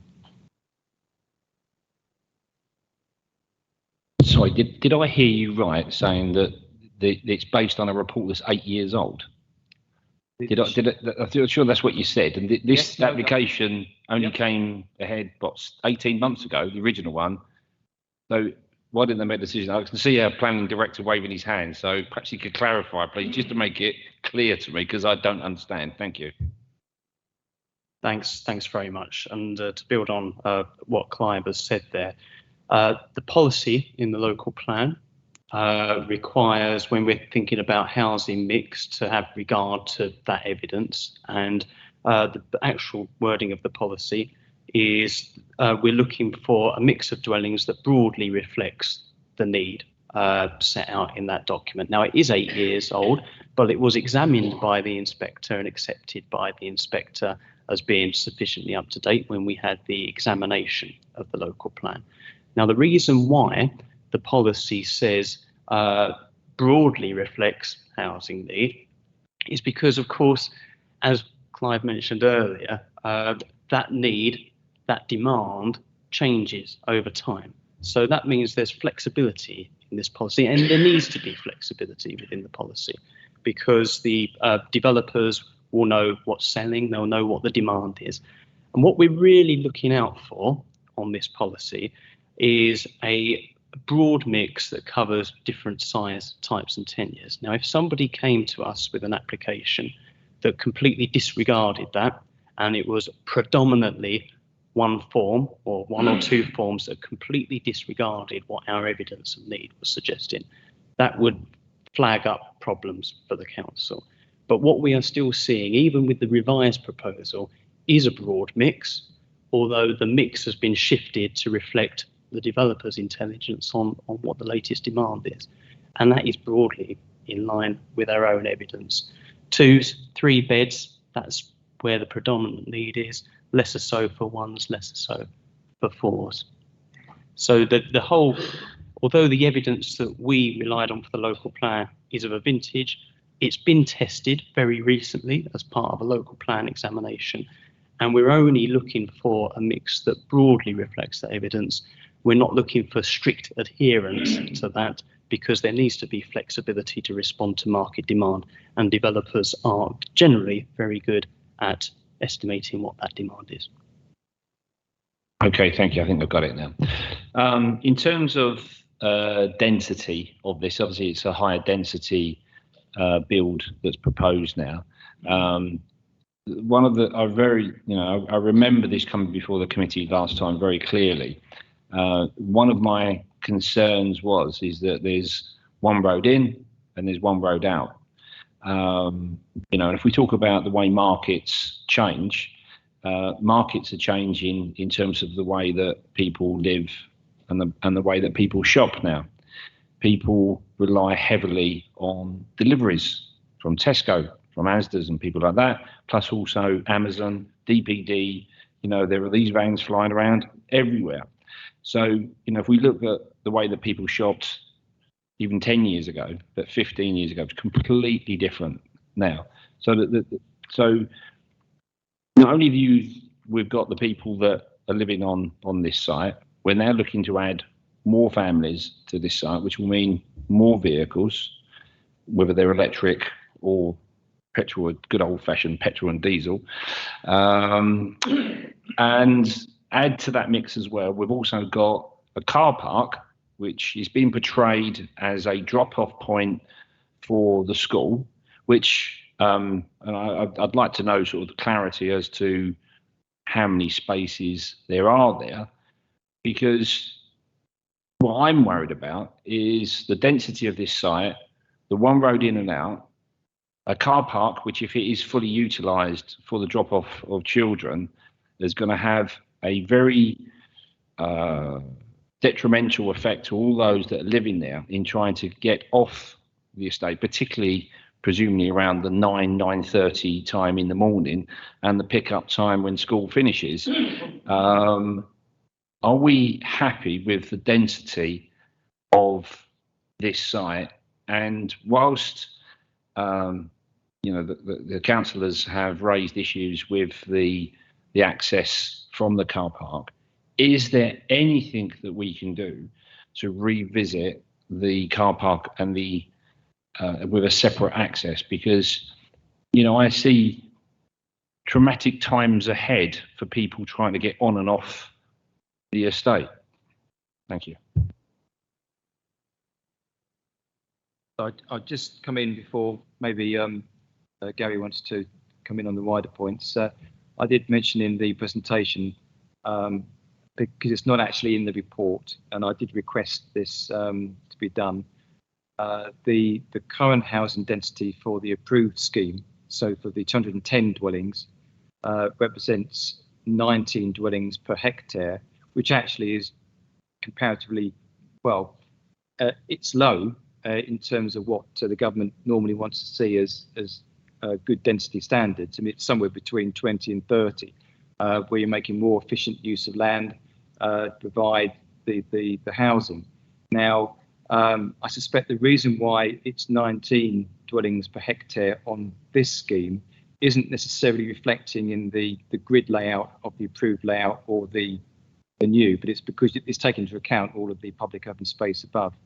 But the additional 24 dwellings that goes with the replan scheme from 210 to 234 units, it only increases the housing density by a notch to 19 dwellings per hectare. So in terms of just number crunching, that's what it is. And in terms of The highways response, County Highways in their updated response, and it's in the report, have said that the additional dwellings, in their opinion, won't have a detrimental impact on traffic flows or capacity at peak hours. So mentioning, between 8 and 9:30, and obviously in the afternoon. And they're happy, they're satisfied based upon what they've seen that the existing road structure can accommodate additional dwellings where it's supposed to accommodate up to 250 dwellings as an engineering scheme. So just to clarify, so they're saying that there's no problem at all with an extra 24 properties, which potentially could have 2 vehicles per property. So that could be an additional 48 vehicles that are on site. Plus, also, can you clarify how many parking spaces are in the car park, and also, presumably, if that's going to be utilised fully, there's going to be full at the times of drop-off and pick-up points at the school. And also, has a traffic sort of calculation or survey been done at those peak times, bearing in mind that we're going to have extra houses and we're going to have this surge of vehicles coming and going at those school times? Yeah. A transport statement has been provided by the applicant, and that takes into account all the movements within the site. So I would probably just need to double check whether that does take into account the parking apron. But I can certainly try and work out the parking spaces. So actually, maybe, yeah. I was going to say I could probably I could get the dims. Yeah, I think it's 30. Okay. It's we think it's 30 parking spaces. 30. So just to clarify, we're going to have 30 vehicles, if it's utilised fully, all leaving the school pretty much at the same time, all coming out that one access road and the road leaving the site as well. Yep. 30 vehicles all coming out onto a road which is fairly busy anyway. Okay, no further questions at this point. Thank you. Thank you. An opportune time to come into the questions, because my question is slightly wider than just very local, but it's very much to do with traffic flows. When this application was first considered back in 2016, we didn't have a 5-year housing supply. There was less traffic on the roads, and the position in Thorpe-le-Soken, while it was bad, anybody that lives here knows that going through Thorpe-le-Soken to get to here is a problem.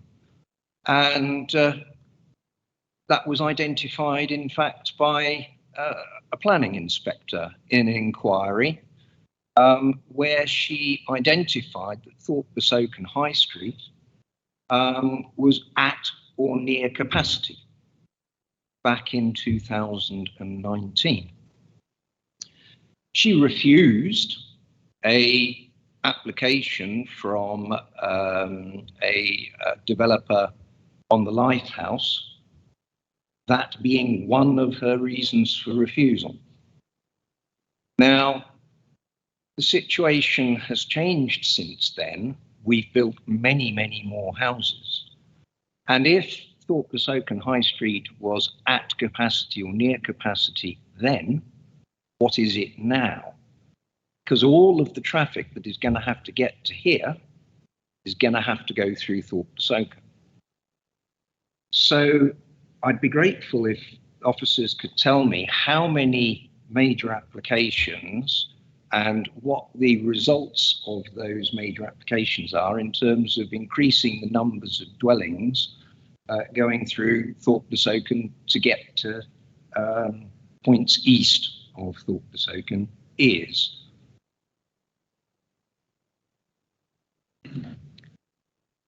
Thank you. And I'm also aware that you've made that request in an email to us in respect of the major applications, and I think we have provided you with some of those major applications.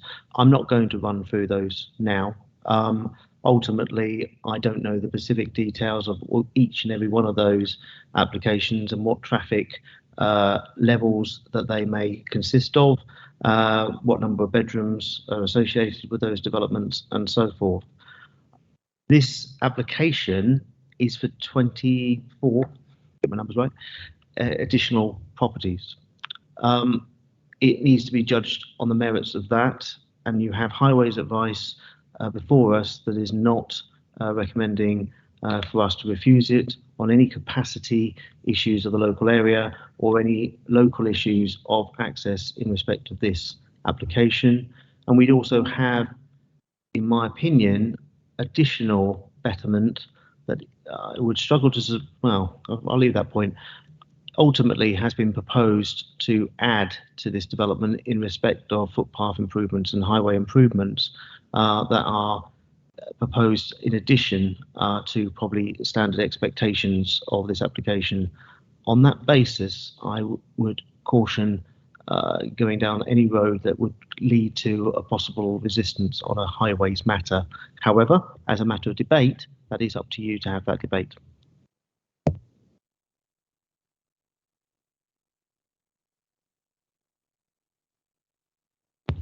Thank you, Chairman. That's an interesting point that Councillor Everett has come up with there. And living close by to Thorpe, I live in Tendring Village, but I use Thorpe on a regular basis. I can absolutely concur that the traffic problem in Thorpe is an extremely acute one at times, and I'm sure if he was here, Councillor Land would be saying exactly the same. And it is an important issue, and you know, it's whilst I fully accept what you're saying, that we're looking specifically at this particular development, I think it'd be wrong of this committee not to consider the implications for the wider district as well, and for the developments that happen downstream, let's say post or past Thorpe. It has a knock-on effect for the businesses and the residents of Thorpe and those that are there and use that area as well. And it is very, very bad at times. So every time that a development and larger developments happen, it has a knock-on effect. Of course, if we had plans to put a bypass around Thorpe, I think that's another question, but that would certainly alleviate any issues with Thorpe, and there might be something that the planning officers want to take away with them to look at the acuteness of that issue. You mentioned about Essex Highways, excuse me, and they're saying, you know, that isn't going to have any issues. They haven't highlighted. Have Essex Highways, and could you reassure us that Essex Highways, in looking at this application, have they actually considered the implications for Thorpe Leasoken High Street? I would be amazed if they have, but maybe they do. Maybe when they do their desktop surveys, they actually have it on a wider scale and they could look elsewhere. I don't know, but it would be really useful to know whether the residents of Thorpe and that area are being considered as well. Thank you.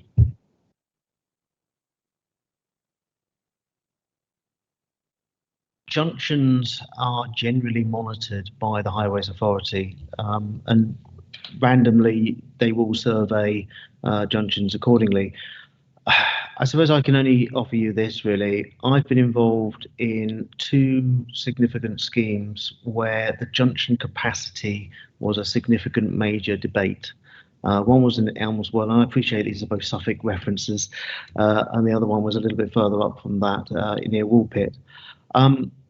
Ultimately, there is a ratio of minimum and maximums, and it's very not an exact science in terms of a capacity, because you are dealing with different times of the day, you're dealing with different ratios of even in this district we have obviously a whole tourism aspect on top as well.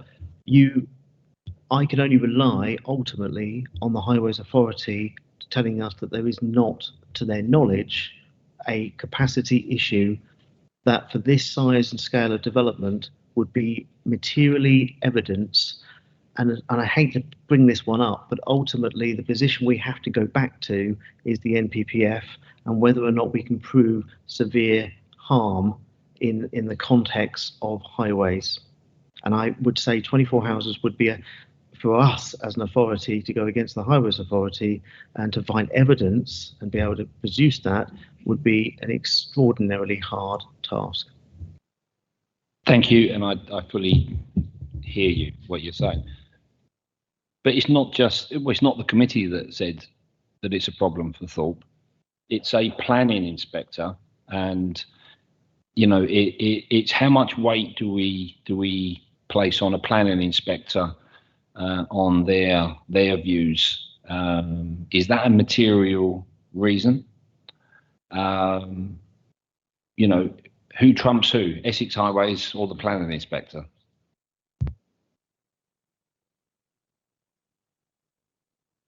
Thank you, Chairman. So I'm aware of the appeal decision that's referred to and was probably involved in it somewhere along the line, I'm pretty sure. Of course, that specific decision related to that site is not directly material to the application that you're looking at. The inspector's conclusions in relation to that site, despite the fact that she did come to the conclusion that that road was probably already at capacity, which I don't think would be lost on Essex Highways at all, and I think is already reflected in the evidence that's been produced for the local plan and their transport modelling upon which they do judge transport assessments. Even with that, the inspector there didn't conclude that that was sufficient on its own to refuse planning permission for that particular scheme because it didn't meet the high bar set by the severity test, which is paragraph 111 of the National Planning Policy Framework. So even though she accepted that there's a pinch point, and we all know it, we live locally at Thorpe-le-Soken, that in itself wasn't enough for her to refuse that planning application. And that is a development that was right on the key junctions that are affected. What the local Highways Authority will do when considering transport assessments for these kind of developments, they will bear in mind what they consider to be the committed growth. So they will already be aware not only of the development that's being built, but the development that's in the pipeline and expected to come forward. And that's informed by their involvement in the preparation of the local plan and us keeping them up to date with things that are getting permission as they go through. Now, as well as being aware of the planned growth or the committed supply, they also put some allowance in there for what they call background growth as well, because they know full well that even if you specify that this site, and this site are going to deliver between them a certain amount of housing, they know full well that there are going to be other sites, windfalls, increases in density that are going to add to the supply of housing as well. And they take that into account in their modelling. So when they consider any transport statement or transport assessment for a new development, they will do that in the context of committed supply, which they're aware of, and also an allowance for background growth as well. And I think the advice from Mr. Pateman-G is absolutely right. What we're looking at here is in the big scheme of things, a relatively modest increase in the numbers that the local highway authority has advised us does not trip the severity test that would lead them to recommend a refusal. They're suggesting that it is acceptable in terms of highway safety and capacity, and that is the advice we base our recommendation on. Thank you. And I take on board exactly what you've said there. So maybe we should have asked this question when the original application came in, but you know, we're in hindsight now. But All I would say is that, you know, at what point are we going to reach that severity test? Are we looking for that? Are Essex Highways looking for that? And are we planning now to resolve the problem, or are we going to just keep getting application? At what point do we say enough's enough? Are we actually doing something? Can we reassure the residents of the Thorpley-Soken area that we, as a planning authority, are doing something about it? I don't expect you to answer all of that now, but it's something I would hope that the directors of planning and head of planning take away with them from this evening. Thank you. Thank you. And without risking deviating too far from the business on the agenda tonight and the application, of course, the review of the local plan is the opportunity to both review the supply of housing and the impact on highways. And also Essex County Council, as the highway authority, is just beginning to update its local transport plan. And of course, residents, the local authority will have the opportunity to have an input into that. And I think the issues around Thorpley-Soken are well known. And of course, what we will be looking at in the future is how we expect shift in the modes of transport that people use. So it's a bit of a deviation from the case in front of us, but if that helps to provide some assurances that both the issues around housing supply and transport infrastructure are to be looked at as part of those two reviews, then I'm hope that that's a helpful reassurance. It is. Thank you very much. Thank you.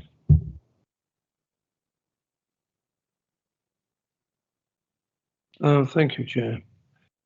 I'm listening intently to this debate. I'm more than concerned about Thorpe, etc. But we have spent a vast majority of this question time talking about nothing else but Thorpe.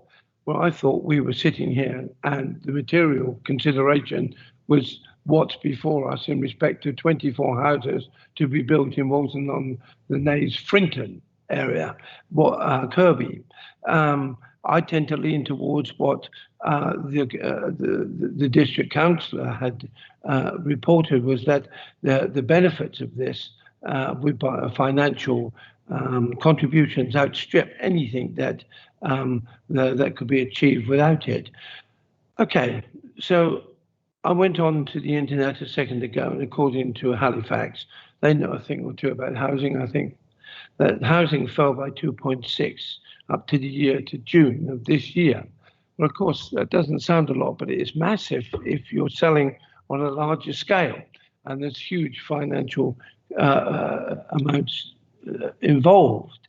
So, although I understand this entirely, that about the whole Thorpe thing, I've just looked at the Highways Department again, which I read through during the agenda, Chair, and I see nothing in it that raises flags, nothing whatsoever. And I don't see the point of us dilating on this because I don't see it's going to be relevant to the final decision about this. I could be wrong, and I may be wrong, and if I am, I apologise to my fellow councillors. But I think my concentration is on the 24 here, where it goes from here. I know that some people don't want to see this grown, but other people are satisfied that it falls within the boundaries of possibility, and I tend to lean towards that.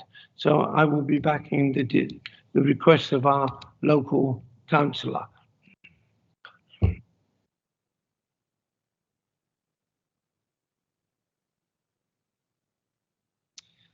Thank you. What concerns me is that, as has been identified by the local councillors, there's a perceived need for the access to the car park for the school to be accessed from another place, not the one that is used for the whole of the development. And the issue around that appears to be that during times of school tipping in and tipping out, that is likely to be busy anyway, let alone with the extra pressure put on it by having a car park within the development itself. And I'm concerned that Essex County Council haven't really taken that into account. And it's perhaps indicative of a slightly sloppy attitude that they haven't really looked at the traffic flows, including that development and the school traffic as well. So I get the point that the local councillors have made, that actually perhaps a secondary exit or entrance, both, to that car park might become necessary. Can you tell me from a practical perspective in terms of planning, could we condition another entrance exit onto that car park? No. Well, for two reasons really. That whole car park is not part of this application. It's outside the red line. The red line only covers the access road into the site and through to the replanned area. So it is outside the scope of this application to both condition, well, directly condition, and indeed the car park is not part of the proposal before you, and it is not, and it's already been completed.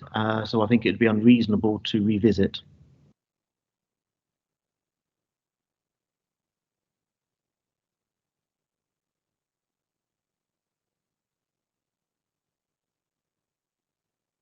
Are we in debate now, Chair? Ah, thank you. I get confused. I don't know where one stops and one starts, to be honest with you. Okay. Right. Mine is simple. I do understand entirely where we're coming from with the impact of the roads, but developer Joe Bloggs could easily, in the near future, in that area, for there is lots of available land around there, put an application in for, I don't know, maybe 50 houses. And we would have to look at that in the same way as we look at this. But that would not take in consideration the impact it would have on traffic flowing through Thorpe. In the end of the day, you have to go from point A to point B in all manner of things, for deliveries, for building materials. Everything must flow one place to another. And it is not covered in this agenda on this item for that purpose. And so, if I may, Chair, with your permission, I would like to propose approval on this as laid out in here.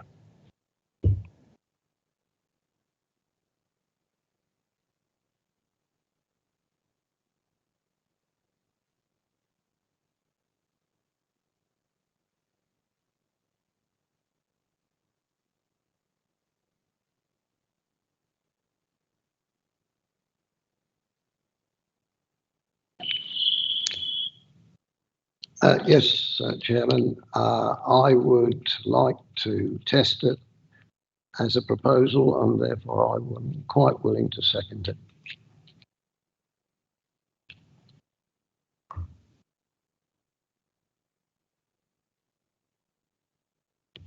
Thank you.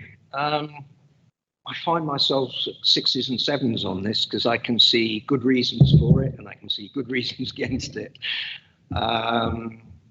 And I'm very, very torn. I think my reasoning for against it is we're increasing the number from 210 as was originally envisaged in the outline permission, and it was reduced from 250 to 210 in that meeting for very good reason. That the capacity was not there to cope with 250 as originally envisaged. I also think it probably isn't capable of doing the number that we're looking at here either. But the flip side to it, there's some good bits. I undoubtedly the contributions to the footpaths and speed reduction contributions are good and should be applauded, and they weigh heavily. And I think the affordability bit of 30% on this part at least, and see what happens on the other bit later, is also good. So they're good and bad, and I'm not sure yet which way I'm going, and I'm listening to the debate because I'm totally torn. Thank you, Chairman. Well, firstly, I'll make no apologies whatsoever for standing up and speaking on behalf of concerned residents in the Thorpe area. And I would like to say, comment as well to my colleague that if somebody, Joe Bloggs, was to come along for 50 houses in application, I think we've already been reassured by Head of Planning that Highways would actually consider the wider area, traffic area, and when they get to that critical point where they see that it's not acceptable, then they would turn it down. So I think that they do. So we've been reassured. I'm like Councillor Everett, sort of torn with this, and I think with most, if not all, if all planning applications, you have to view harm versus benefit, and I think that there is some considerable harm to this. I forgot, I take the point that the other part of the site is not in this application, but it sort of is, because we're looking at the entrance and the development and the density. So it does, in my view, encapsulate and incorporate that. But we've heard that, and I accept that the market, and I accept from the developer that there is a shift towards a need, and we've heard from officers that there is a need for 2 and 3 bedroom houses. There is a need for to retain for young families in the area. A question that I would have actually is whether or not in the conditions we could condition the sort of affordability or the affordable homes, whether somehow that could be conditioned that they are offered to local residents of sort of Kirkby and the Frinton area in the first instance, so that it's retained for. So we've got local homes for local people. There's a phrase, and yeah, I think in terms of the benefits, there are some considerable benefits. We've heard from Councillor Everett, from local councillors, about the speed reduction, the pathways, and there's some sort of demand for that. So yeah, I'm sort of torn at the moment, but because of the benefits in houses here, I'm sort of leaning towards approval. But I do have concerns, and I do hope that our planning officers, as I said, look at the wider issue, particularly of Thorpe. Thank you.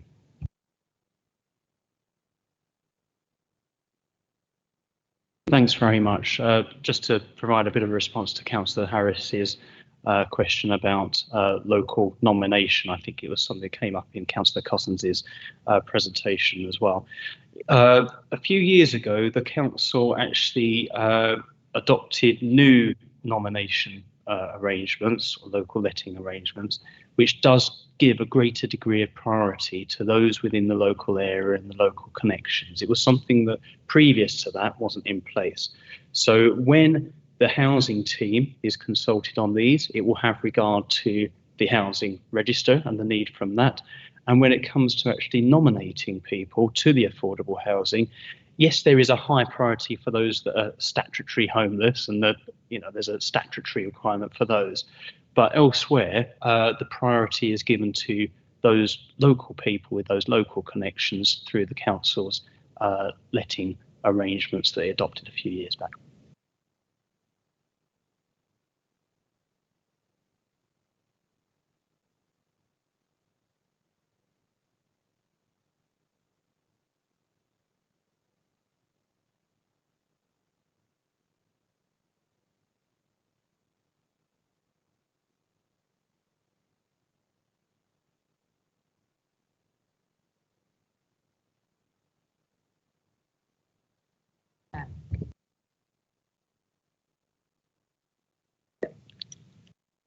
Thank you, Chair. It's just to remind, just at the beginning of the officer presentation, there were those two conditions that we're removing. So I just wanted just to reiterate that the recommendation that you'll be voting on is as per the report, with the removal of conditions 11 and 12, which are already covered in the Section 106 agreement, and the education contribution and health contribution figure to be confirmed.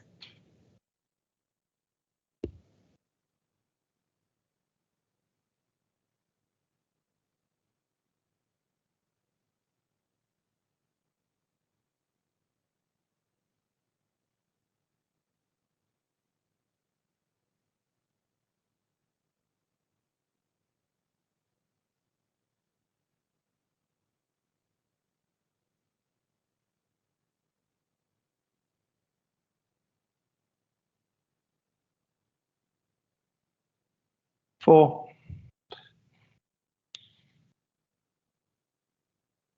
Abstain. 4. 4. 4.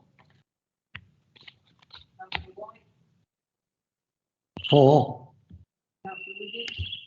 Abstain.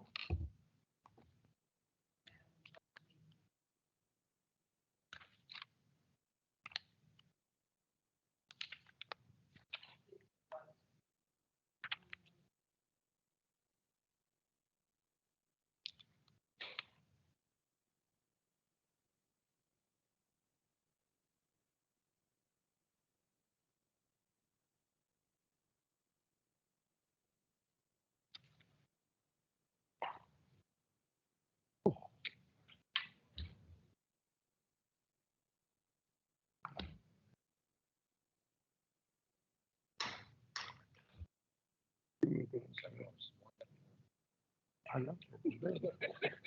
But the thing is, I was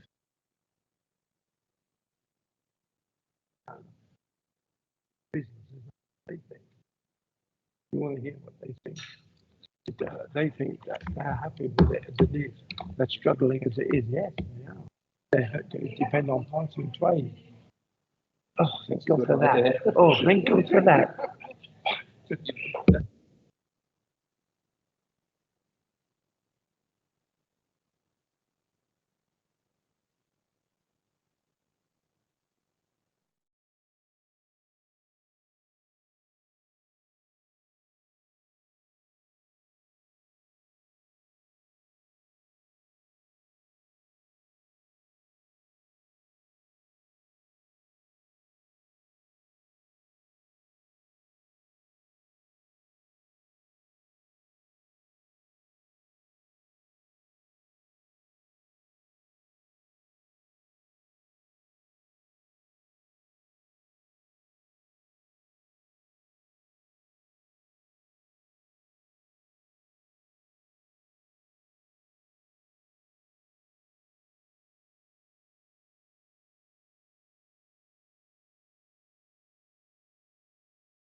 Thank you, Madam Chairman. I just wanted to state for the public record and in the interests of transparency that I'm a resident in the near vicinity of this particular application site.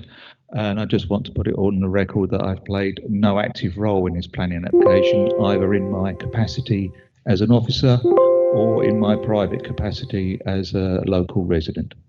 Thank you, Madam Chairman.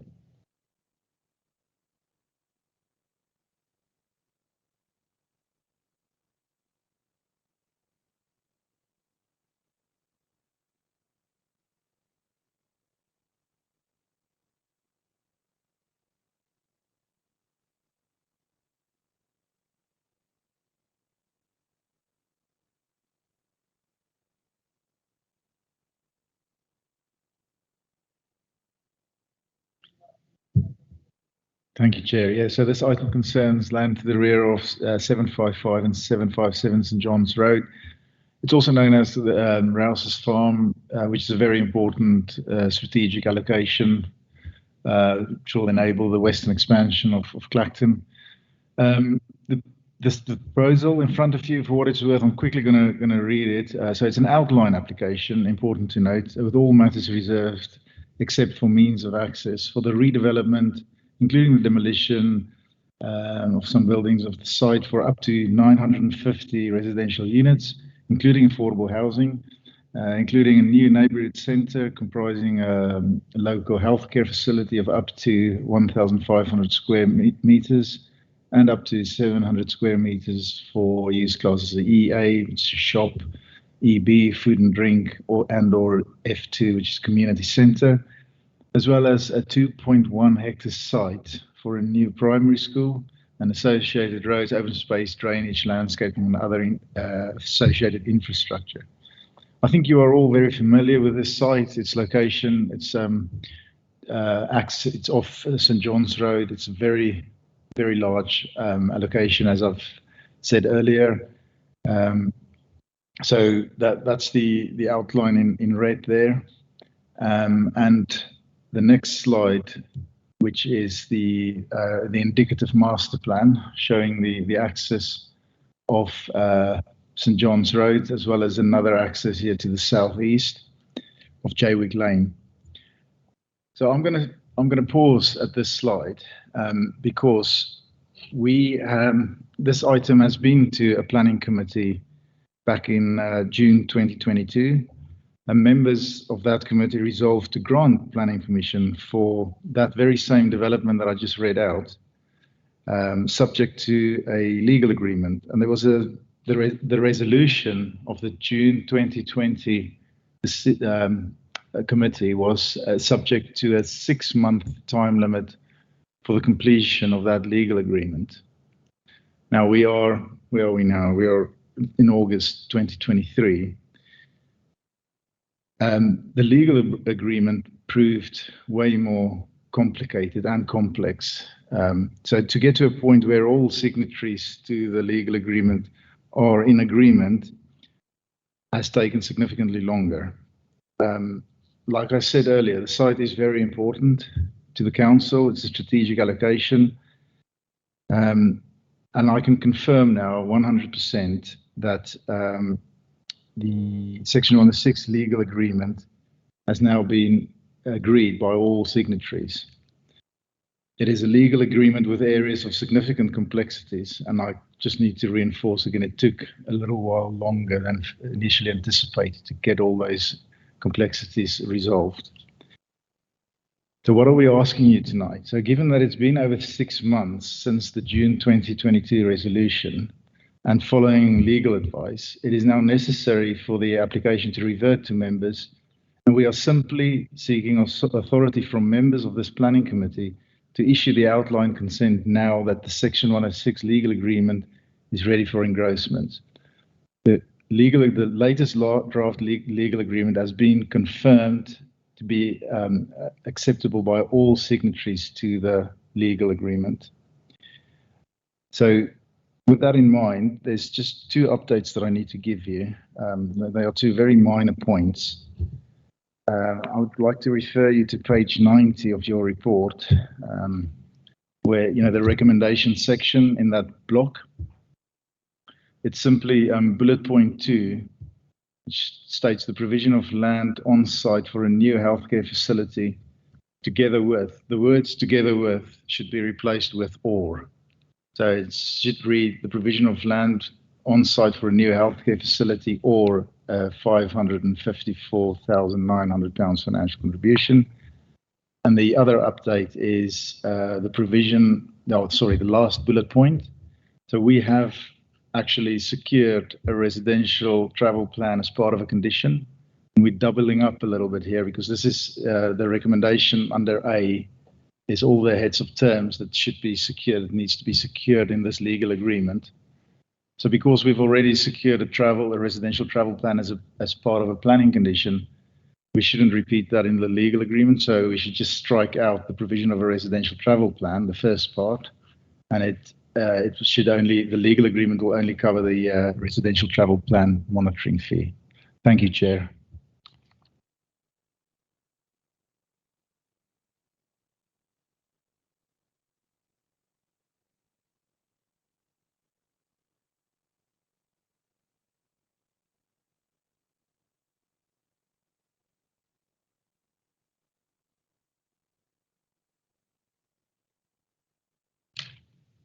Hi, good evening, members. I'll try to be brief as I was only here last June and I might be repeating myself. As Jacob has said, the Section 106 was far more complex than any of us anticipated.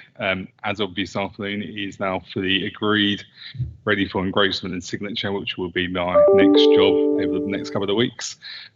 So if you do grant permission this evening, I can almost certainly guarantee that the Section 106 will be signed within the next week or so.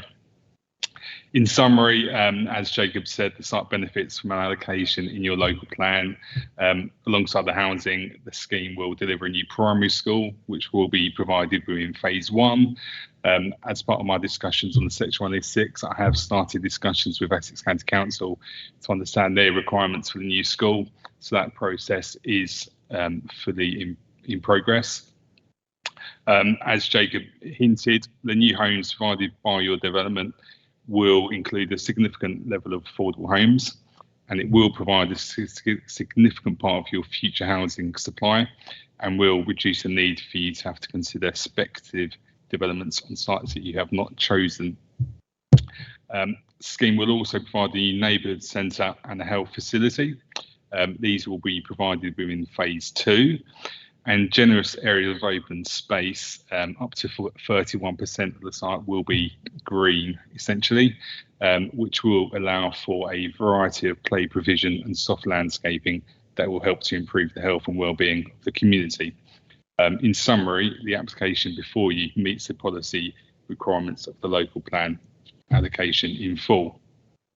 As is detailed within your officer report, the application has been subjected to detailed and thorough scrutiny by both your officers and the consultees, resulting in a clean bill of health from all relevant consultees, and the scheme sits before you with all technical matters resolved.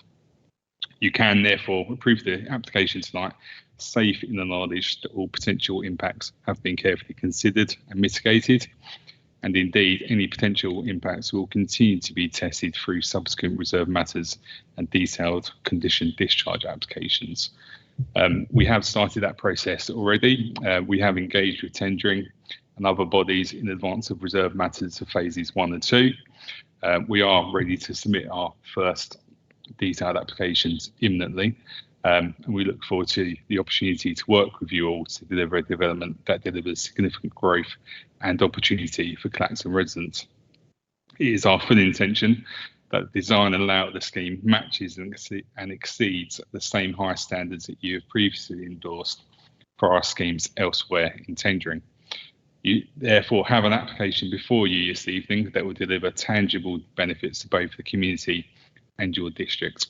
The report provides a detailed assessment of the scheme against planning policy and clearly identifies that the scheme is compliant. You have before you a plan-led development on the site endorsed by members of your council and therefore request that you endorse the officer's recommendation and approve the application. Thank you. Apologies.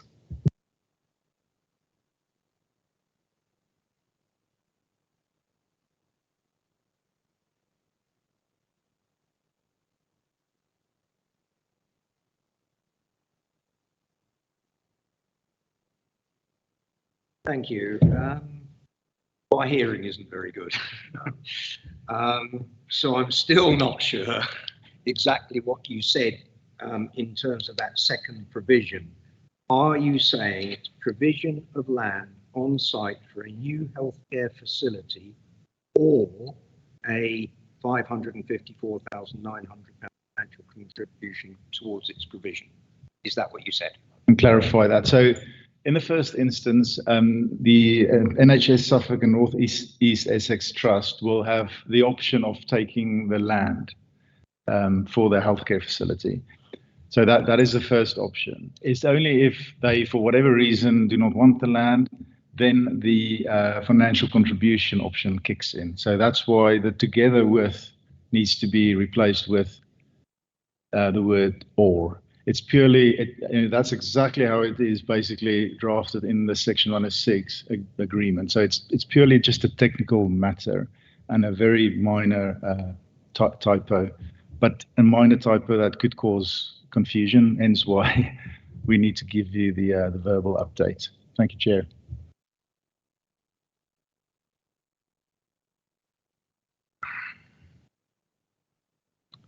Thank you, Madam Chairman. I've been here a long time, and I will well remember the objections to this site being developed because it was in the parish of St Joseph, and therefore we saw this site spreading the width of Clacton into St Joseph.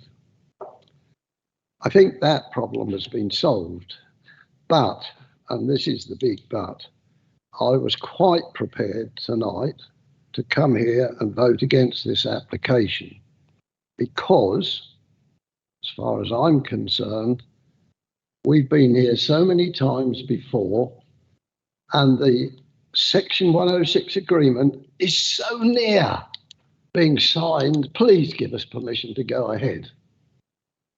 And it hasn't happened. The quote tonight was for the second time it had happened, not the first time. And so I'm very tempted on this, but I am assured by the officers that subject to our legal department making sure that the damn thing is signed within the week, then that is, I shall have to accept it. But if I could now, on the recommendation, only 20% on-site affordable housing. It's been on the stocks for so long, the 30% figure should apply, I maintain. So I'd like the officer's comment on that. So yeah, 20% on-site affordable housing, that is exactly the same as that was previously agreed back in June 2022 and the first time that it's been in front of the committee. We have actually secured a review mechanism as well. So they need to, the timing of the reviewing mechanism, that's all needs to be agreed by officers with the agent. But they need to come back in the future if the housing market change and submit a reviewing mechanism. So that's something new since the previous, well, that was actually agreed in the June 2022 resolution. So that's a positive thing.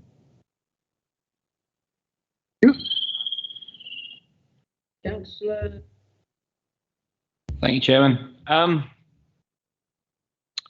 Infrastructure is always a key point. Now, this is a huge development, and this is, as you've already said, a development of massive significance to the whole of our districts.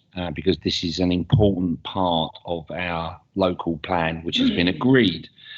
And if this doesn't go ahead, then it will have ramifications for the whole district. So it is vitally, vitally important that this goes ahead now. But I've got a bit of a problem with two little letters, O and R, or, that you've just put in there. Provision of land for a new healthcare facility, or 554,000. My concern would be that the land is not yet needed, and the NHS turn around and go, well, actually, no, we'll just pocket the pocket's probably the wrong word, actually. They're going to use that £554,000 in a facility elsewhere. And that site, which has been promised a healthcare facility, doesn't actually get a healthcare facility. And we come back to that phrase I used earlier, mission creep.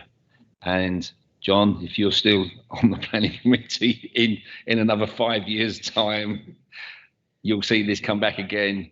And guess what? They didn't need the land, so we want to come back for another 100 houses or whatever it is on that particular site or whatever it is.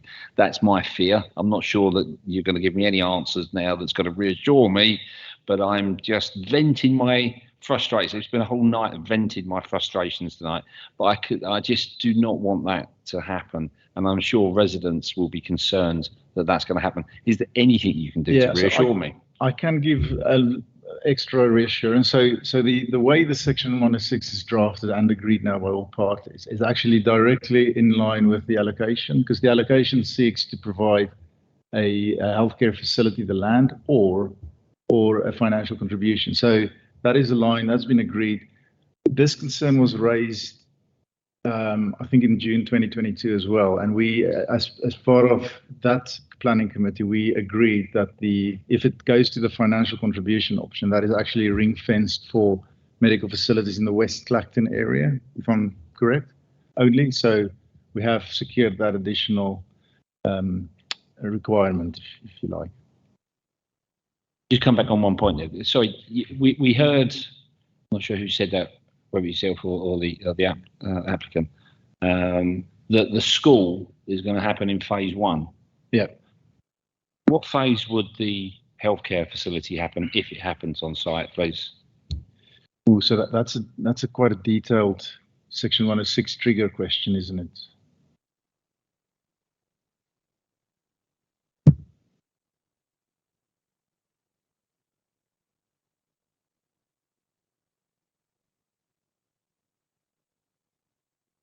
Could you just bear with me while I go through the agreement so that I'll have a look, because that was ECC negotiations, it wasn't our negotiations. So, but I've got the agreement here, so I can check it for you.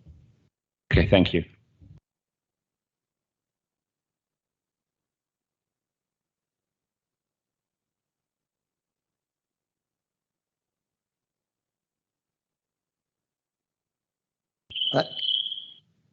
Thank you, Chairman. Following up of what Councillor Harris has just said, can we make it a condition that work starts on that site within a year? And normally we would expect nowadays 3 years, but can we alter that as a condition? So we have, it's been a long time, and we have explained why there was such delay. So we have met with the developers in respect of the reserve matters applications that will follow. We've discussed detailed layouts of phases 1 and 2 already. We understand from the developers that those applications are pretty much ready to be submitted once the outline consent's issued. So members can consider that as part of the debate. With all that in mind, these are factual things. With all that in mind, you could consider reducing that 3-year time limit if you feel that it's necessary and appropriate. Sorry, can I just come in on that, if I may, Chairman? Just very quickly, sorry. If you do get into that debate of time, can you allow officers to come back into that? Because there's 2 timeframes we've got to consider in terms of condition 1 and condition 2, as set out in your recommendation. It's a balance between the 2, reserve matters versus commencement, and I wouldn't want to just reduce one and cause a difficulty. So can we come back into that if you were to have that debate?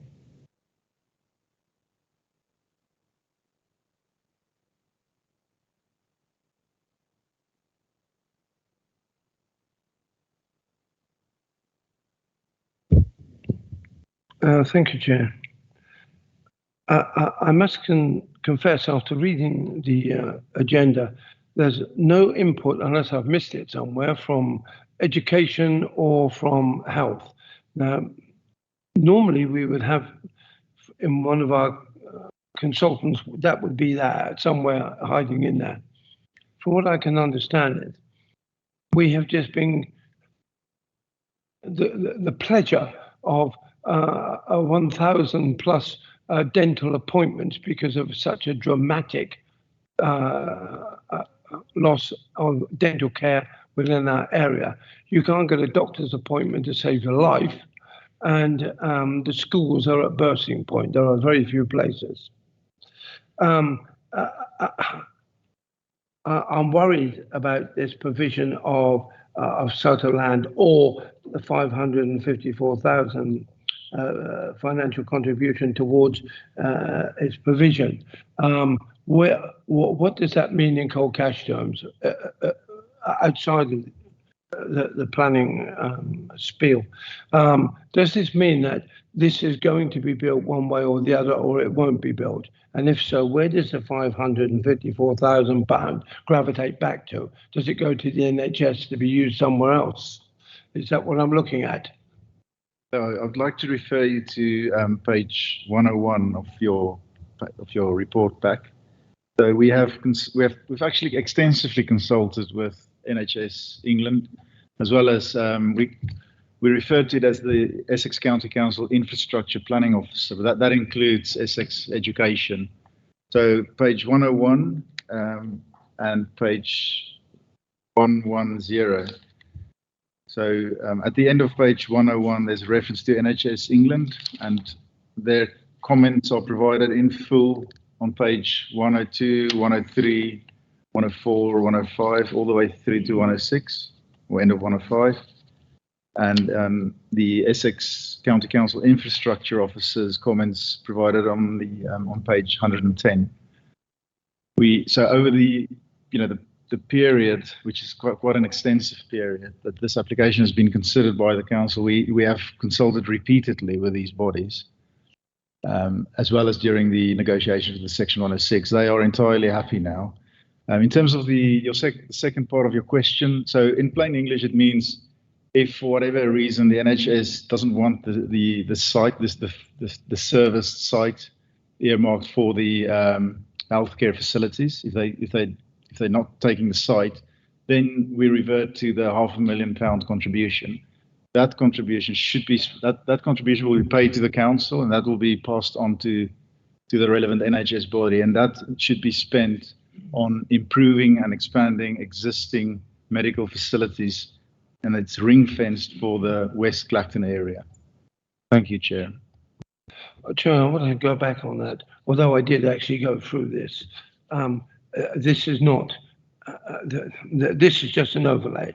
The existing GP practices do not have the capacity to accommodate, and they don't. All this talk about Kennedy Way and all the rest of the practices. We were in Great Oakley a little while ago, in which it was suggested that that people who living in Great Oakley could attend Kennedy Way in Clacton as their doctors. That is not acceptable in the year 2023. I am concerned about the educational needs for the people being there. Not only that, not far up the road, we're going to be looking at, and it will be a garden city community now because of the status which has been tagged on to Colchester. And it's a massive influx of people coming in there as well. But that is not the infrastructure that can take this in education and in health. We need new buildings. Without those new buildings and the doctors inside of them, dentists and schooling, that's it, the schools. Every school I've spoken to is at near capacity.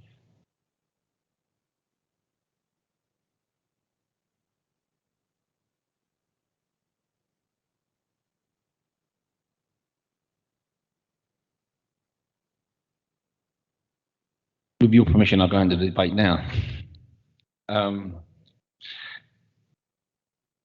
because I just wanted to comment on, you know, the concerns that Councillor Alexander has raised, and you know, I think, you know, I certainly share the concerns with any major development that, you know, infrastructure is so important.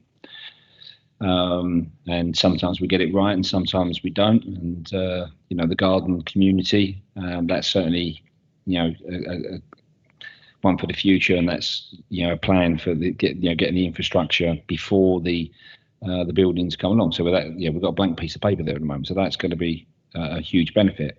With something like this, where you're trying to add to what's already there, all the roads are already there, the doctors, the schools, etc. It is a concern. However, you know, we have to rely upon the experts, and the experts are, you know, the NHS and also the education authorities as well.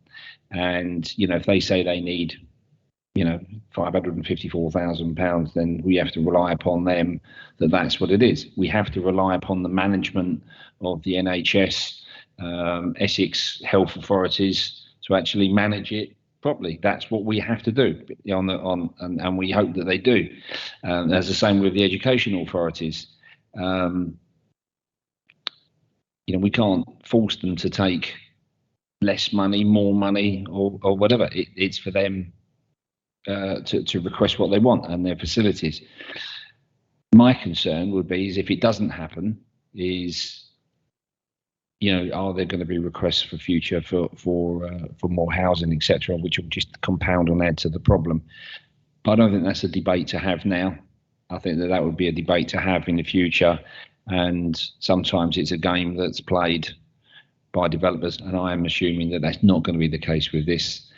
However, you know, again, come back to harm versus benefit. Of course, there's going to be harm. It's going to be huge harm with developing this kind of size of development, with the loss of farming, etc. But again, that ship sailed. That debate's gone. It's in our local plan. We have all voted to support the local plan. This is in the local plan. This, if it doesn't go ahead, it will have huge ramifications for the whole district.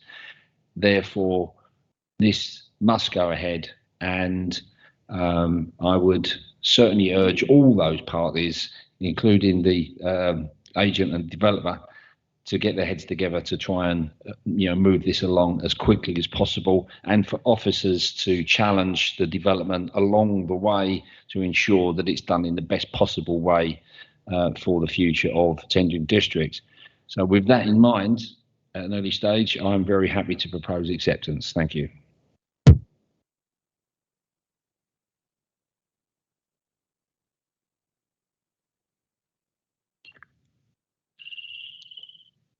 Thank you very much, Madam Chairman. I just wanted to remind members what this application's about. It's the outline application, brackets, all matters reserved except the means of access. So tonight we're settling on the means of access. That's the prime thing. And then presumably it would come back to us as a reserved matters application.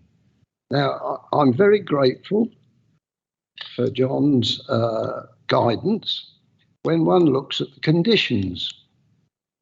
That the first application for approval of the reserve settle will be the first phase, that's fair enough. And I would like to see that it talks about the 10 years from the date of this permission. But then you go on to clause 2, which says the development permitted shall begin before the expiration of 2 years from the date of approval of the last reserved matters to be approved.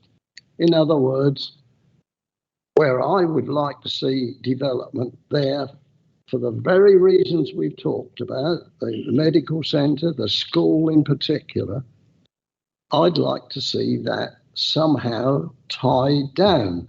All this does is say, well, the development shall start before we get the reserve matters. Well, that reserve matters could be in 5 years' time, could be in 10 years' time before they start development. And I'm sorry, but I am very minded of an article which appeared in the Times about Persimmon doing exactly the same as all the builders are doing. We've heard twice tonight. The market is not there at the present moment. And so if we don't specify that it's got to be done in a certain period of time, it'll go on ad infinitum. I just remind you about the applications for the St John's nursery site, where we put up a great case that it would overload the St John's Road. And the inspector, the first time round, he didn't grant the application, but he did say, well, I'm sorry, you keep telling me there's going to be 900 houses over the road, but nothing's agreed yet, so you can't use that as an example. When it came to the second appeal, the inspector said, well, it didn't worry the first inspector, so it's not going to worry me. And the very day that appeal decision was made, we had a fatality outside Pump Hill Garage, which is what we've been talking about. But the inspector said it's quite safe on that road. Essex County Council are happy with it. So I would like to say that if we are going to approve it, and we've got a proposal already, that somehow we must put in a speed or a time limit on when the development should start. To say, I'd like to see it within a year, but I don't suppose we can do that. It'll be some time before we get the reserve matter application, I think. So I'll rest my case at the present moment, Chairman. Thank you, Councillor White and Chairman. You've actually stepped upon a very I sound weird when I keep saying these sort of things, don't I? A very unusual case again. It's about the second time I think I've said that tonight.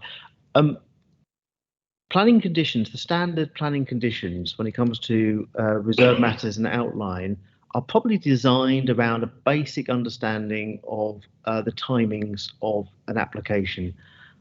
They're not really based on an application for 950 houses and the scale of this development. They're normally based around 20 houses or whatever. So actually, what we've done is kind of tripped ourselves up, and I'll explain. Because we had to allow for the number of phases that this is likely to consist of to cover that extent of housing and other development, we expanded the expiry date for reserve matters to 10 years. But you're right, the default is that the last reserve matters is 2 years after the last reserve matters. In theory, if a developer wanted to hang on to just putting the reserve matters in, they could expand that for almost 12 years before they actually have to put a spade in the ground. However, I can give you a very simple solution if you wish to take this forward. Simply change condition 2 to say the development hereby permitted shall begin before the expiration of 2 years from the date of the approval of the first reserve matters to be approved. That, I think, should sufficiently speed things up to get things started.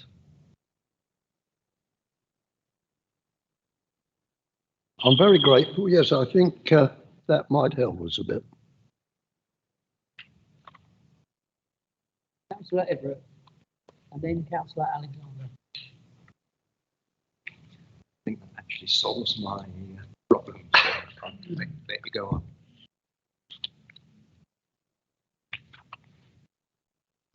Councillor Alexander. Yeah, I'd like to thank John for bringing two in the condition 2. I think that answers the problem that I think we've been trying to get to.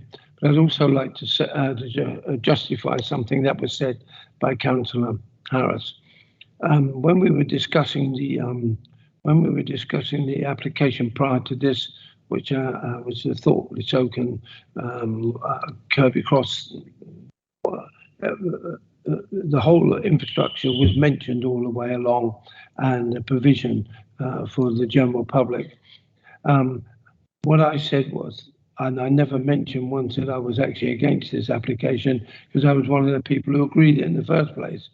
What I'm saying is that we need to be wary about what we build, because we're not building 10 houses, Chair. We're not building something now where the human beings inside can dissolve into the system. We're building something that has a possibility of bringing 3,000 people in one place. They've got to have medical care, dental care, they've got to have all manner of care, and they have got to have schooling and education. We don't have any, and this was not identified by myself, but this was identified by an inspector some time ago. There is insufficient businesses around here to host, so this would end up like a dormitory in which people would go away, and the road and the infrastructure around that road is insufficient, in my mind, St John's Road, to take those kind of people out of Clacton and into the big wide working world. On Sunday, when I was up there, it was chock-a-block right the way down and until Pump Hill. You couldn't get up or down it, and that's on an ordinary day.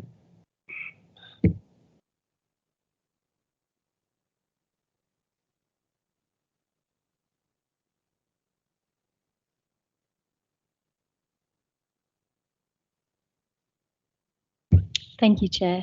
So just looking at the phasing plan, just correct me if I'm wrong, the education facility land is phase 1A. It's in phase 1A. And just it's quite a complex covenant, so I'm trying to break it down. So basically, it is in the discretion of the county council to serve something called an education site notice, which on the phase 1 landowners, the phase 1A landowners and the developer, which then brings into effect the covenant. So they serve something called an education site notice, and once the education site notice is served, then the relevant landowners and the developer covenant that within 6 months of the service of that education site notice, they will provide certain access rights, etc., to the county council, access to, and also provision of water supply, etc., etc. And then just bear with me. And then to also within that 6 month period, they are required to complete in full the education site works, which have been agreed or specified between the county and the nominees to their satisfaction, and to provide a copy of a practical completion statement. So the works are carried out, completion statement is provided. The county have to accept that completion statement, and there are provisions if that there are any disagreements in terms of the work that might be carried out. And then once the works are completed to the satisfaction of the county, to transfer the land to the county council. So it's basically triggered by the county serving an education site notice. And the health centre? So the health centre, I'll just get back to the red.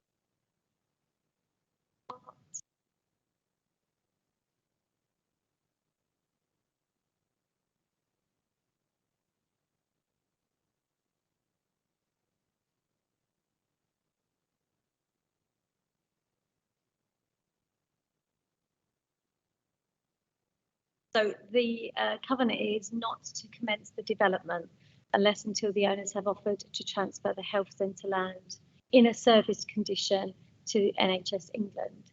And then NHS England have an option to accept the transfer and for that transfer to complete. If they don't accept the transfer, if they don't want to accept the transfer of land, it's at that point that the NHS contribution in lieu of the transfer of land is paid. So I mean, that's my And it point. says Is there's what phase is it though? There's another, so it's prior to commencement. Prior to commencement, the land has to be offered. And then if they don't accept so just bear with me because there's quite a lot of paragraphs to read. If they don't accept the land, they don't want to accept the land, or it's not completed within or transferred within a certain period of time, the owners then covenant that to pay the health contribution to the council, who would then pay that on to the NHS England before any more than 50 dwellings are occupied, and not to cause or allow or permit the occupation of 50 dwellings unless that contribution is paid. And that's not specified in any phase. So that would just be the first 50 dwellings. Okay, very interesting. Not sure that reassures me at all, actually. So my fears are that, you know, it won't happen. But if it's going to happen, the land's got to be offered before commencement, then hopefully we'll have a view on that or an answer from them, PDQ. But we are in the hands of the health authority once again, and we have to accept what they do. But my fear is that we'll be sitting back here at some point, and then that plot of land, which was going to be earmarked for the health centre, is now no longer required. The principle of building has been accepted, so they're going to come back and say, you know, there's another 50 houses or whatever it is. So there we go. Thank you. Okay, we had a proposal, Councillor Harris, and that proposal, are you happy for that to include Mr. Clayton G indicated the wording to make sure that the building starts? I'm happy to go along with the officer's recommendation with that wording. Yeah, can we just put a condition, get a move on, please? All I've suggested is simply one word change, which is the word last to first, and hopefully that would satisfy.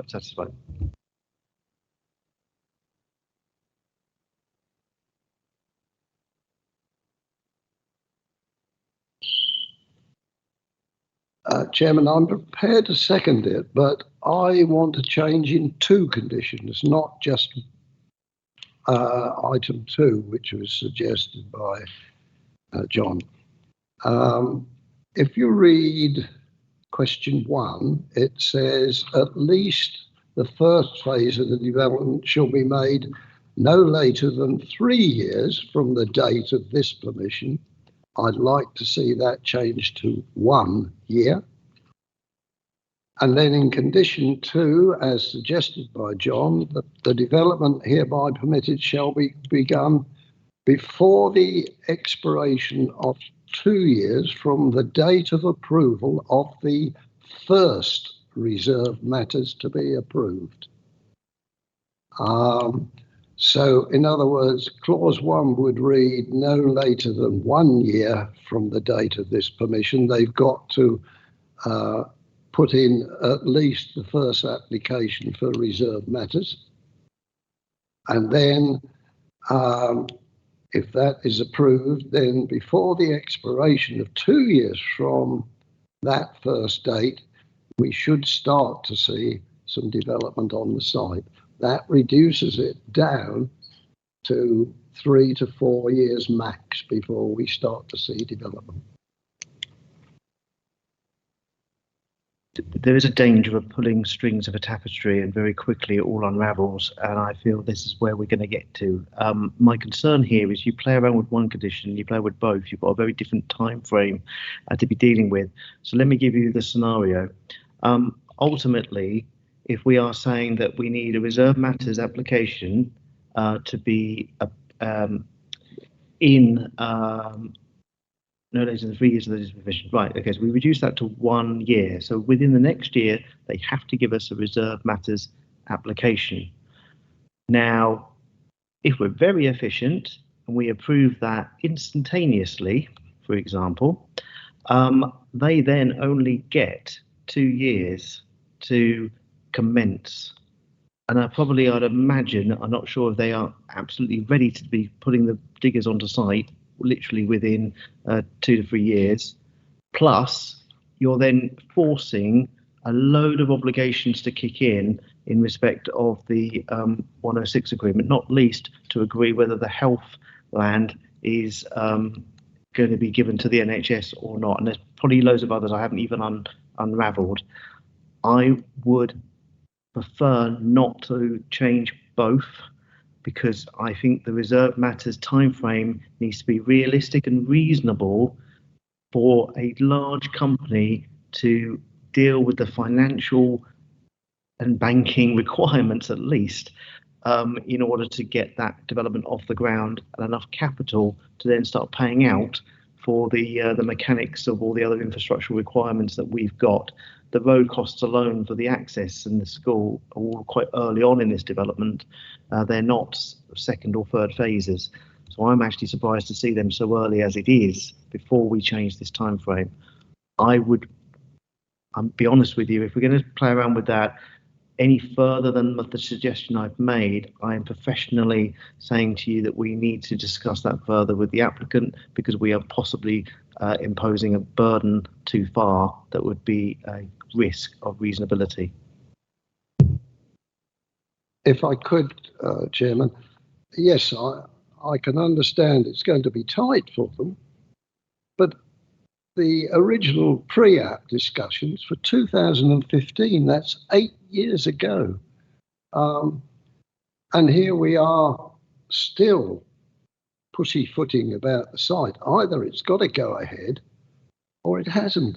It's tying them down, I feel, to ask for the change. After all, if, as John suggests, and I bow to his advice, but if John suggests we alter the 3 years to 1 year, or from 1 year to 3 years, that's going to be 7 years before we actually see any development on this site.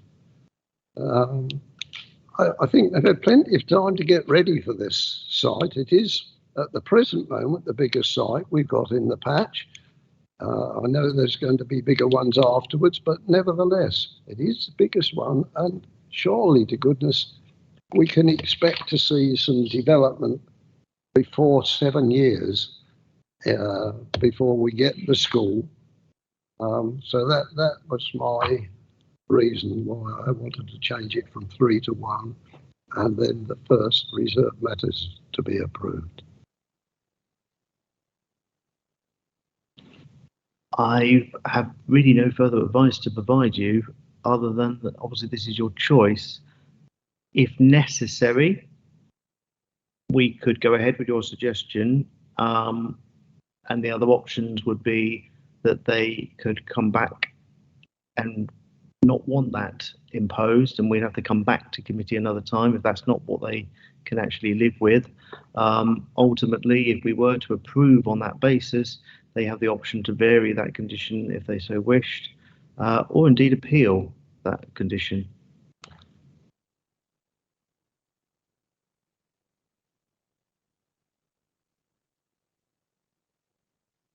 Thank you very much. I mean, I hear the frustrations from Councillor White, and I greatly sympathise and agree with some of the points that he was saying. However, however much we want, how quickly we want this to go ahead in terms of the local plan for the good of the district, I'm sure if you ask any of the local residents, they're probably quite happy if it doesn't happen for the next 10 years, being brutally honest. However, this site is of such significance that this has to be viewed as a partnership between Tendring District Council, the other partners involved in this, the Essex Health, Education, and the developer.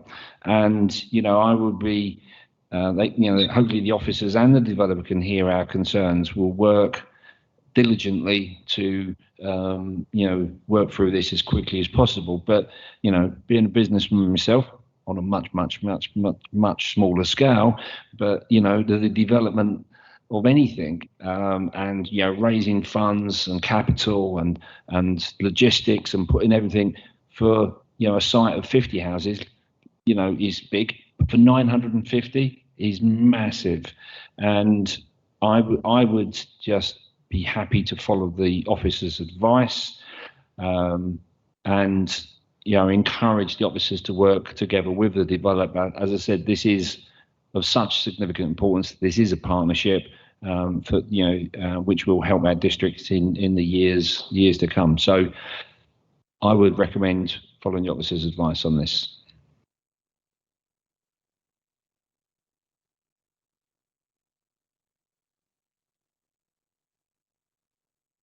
As the second.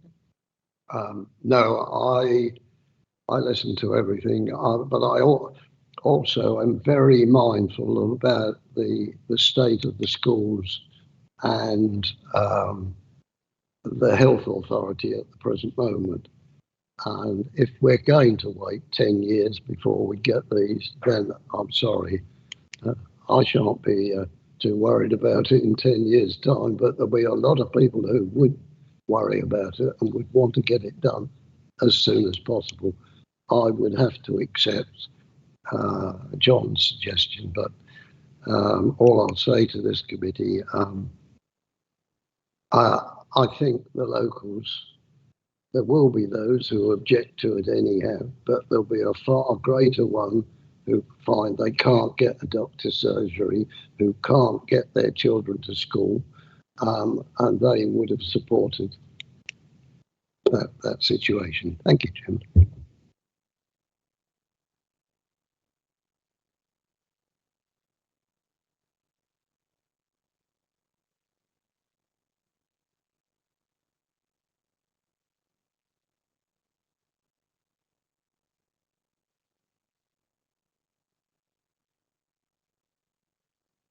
Chair, what is your expectation? I'm just sitting here listening at the moment. Do you want me to do? We're going for a vote or something, and we're voting for approve. I'm sorry, I'm awfully sorry, Chair. I can't catch what you're saying tonight for some reason. There's a noise behind me. It's knocking out my hearing.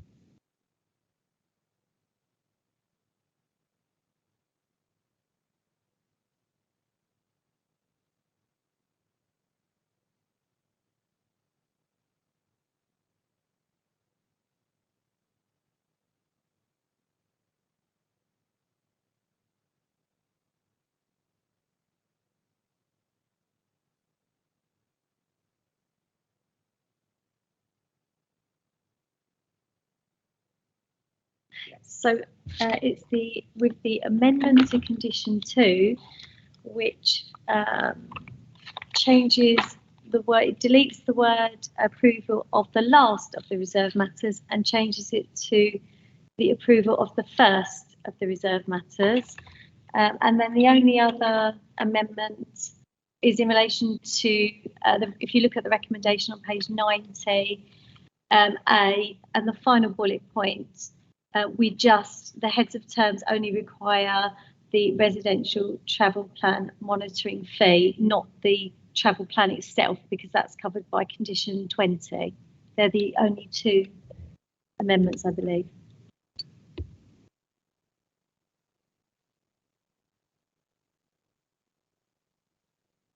For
Right.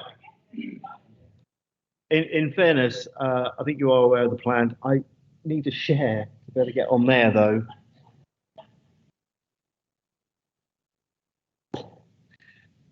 I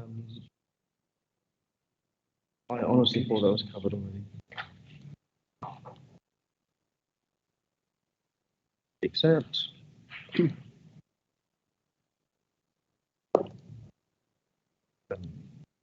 Sure that's. Just put it down there just in case.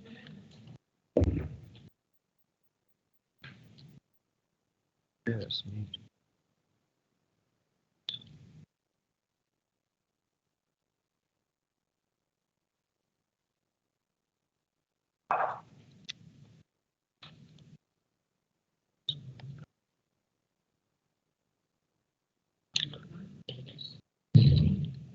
So this is an application, I will read off the screen, for the construction of a canopy over a paddling pool area. It is as simple as it is. The reason this is before members is simply because the council owns the land. I believe there's a lease arrangement, but we own the land. And according to the constitutional arrangements, we obviously need, for transparency, present this item to you. You went to the location today. We'll assume on that basis you have viewed the site adequately to decide upon this decision. I'll very quickly just go through the slides in terms of showing you the location and the fairly straightforward and simplistic structure in enabling the shelter of the pool. And you have some photographs as well, but they're obviously you would have seen the site. The recommendation, quite simply, is as your papers, and I have nothing further to add. Thank you.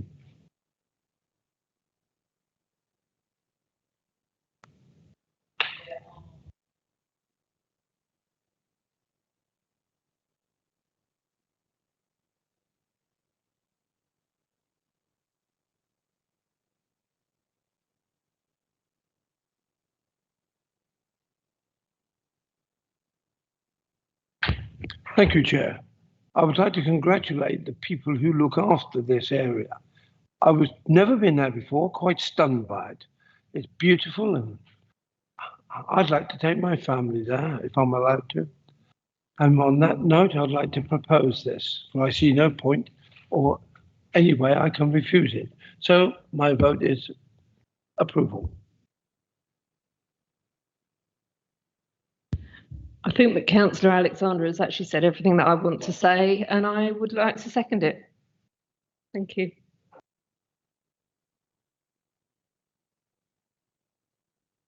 Thank you. I'd like to support the motion that's been and comment that it has better structural integrity than many of the Class Q applications. Yeah.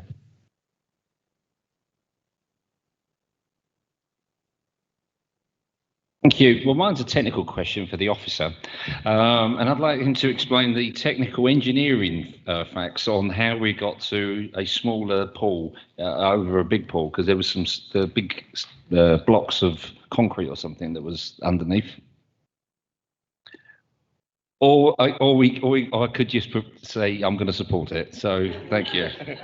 I congratulate everyone involved in this swimming pool. Thank you.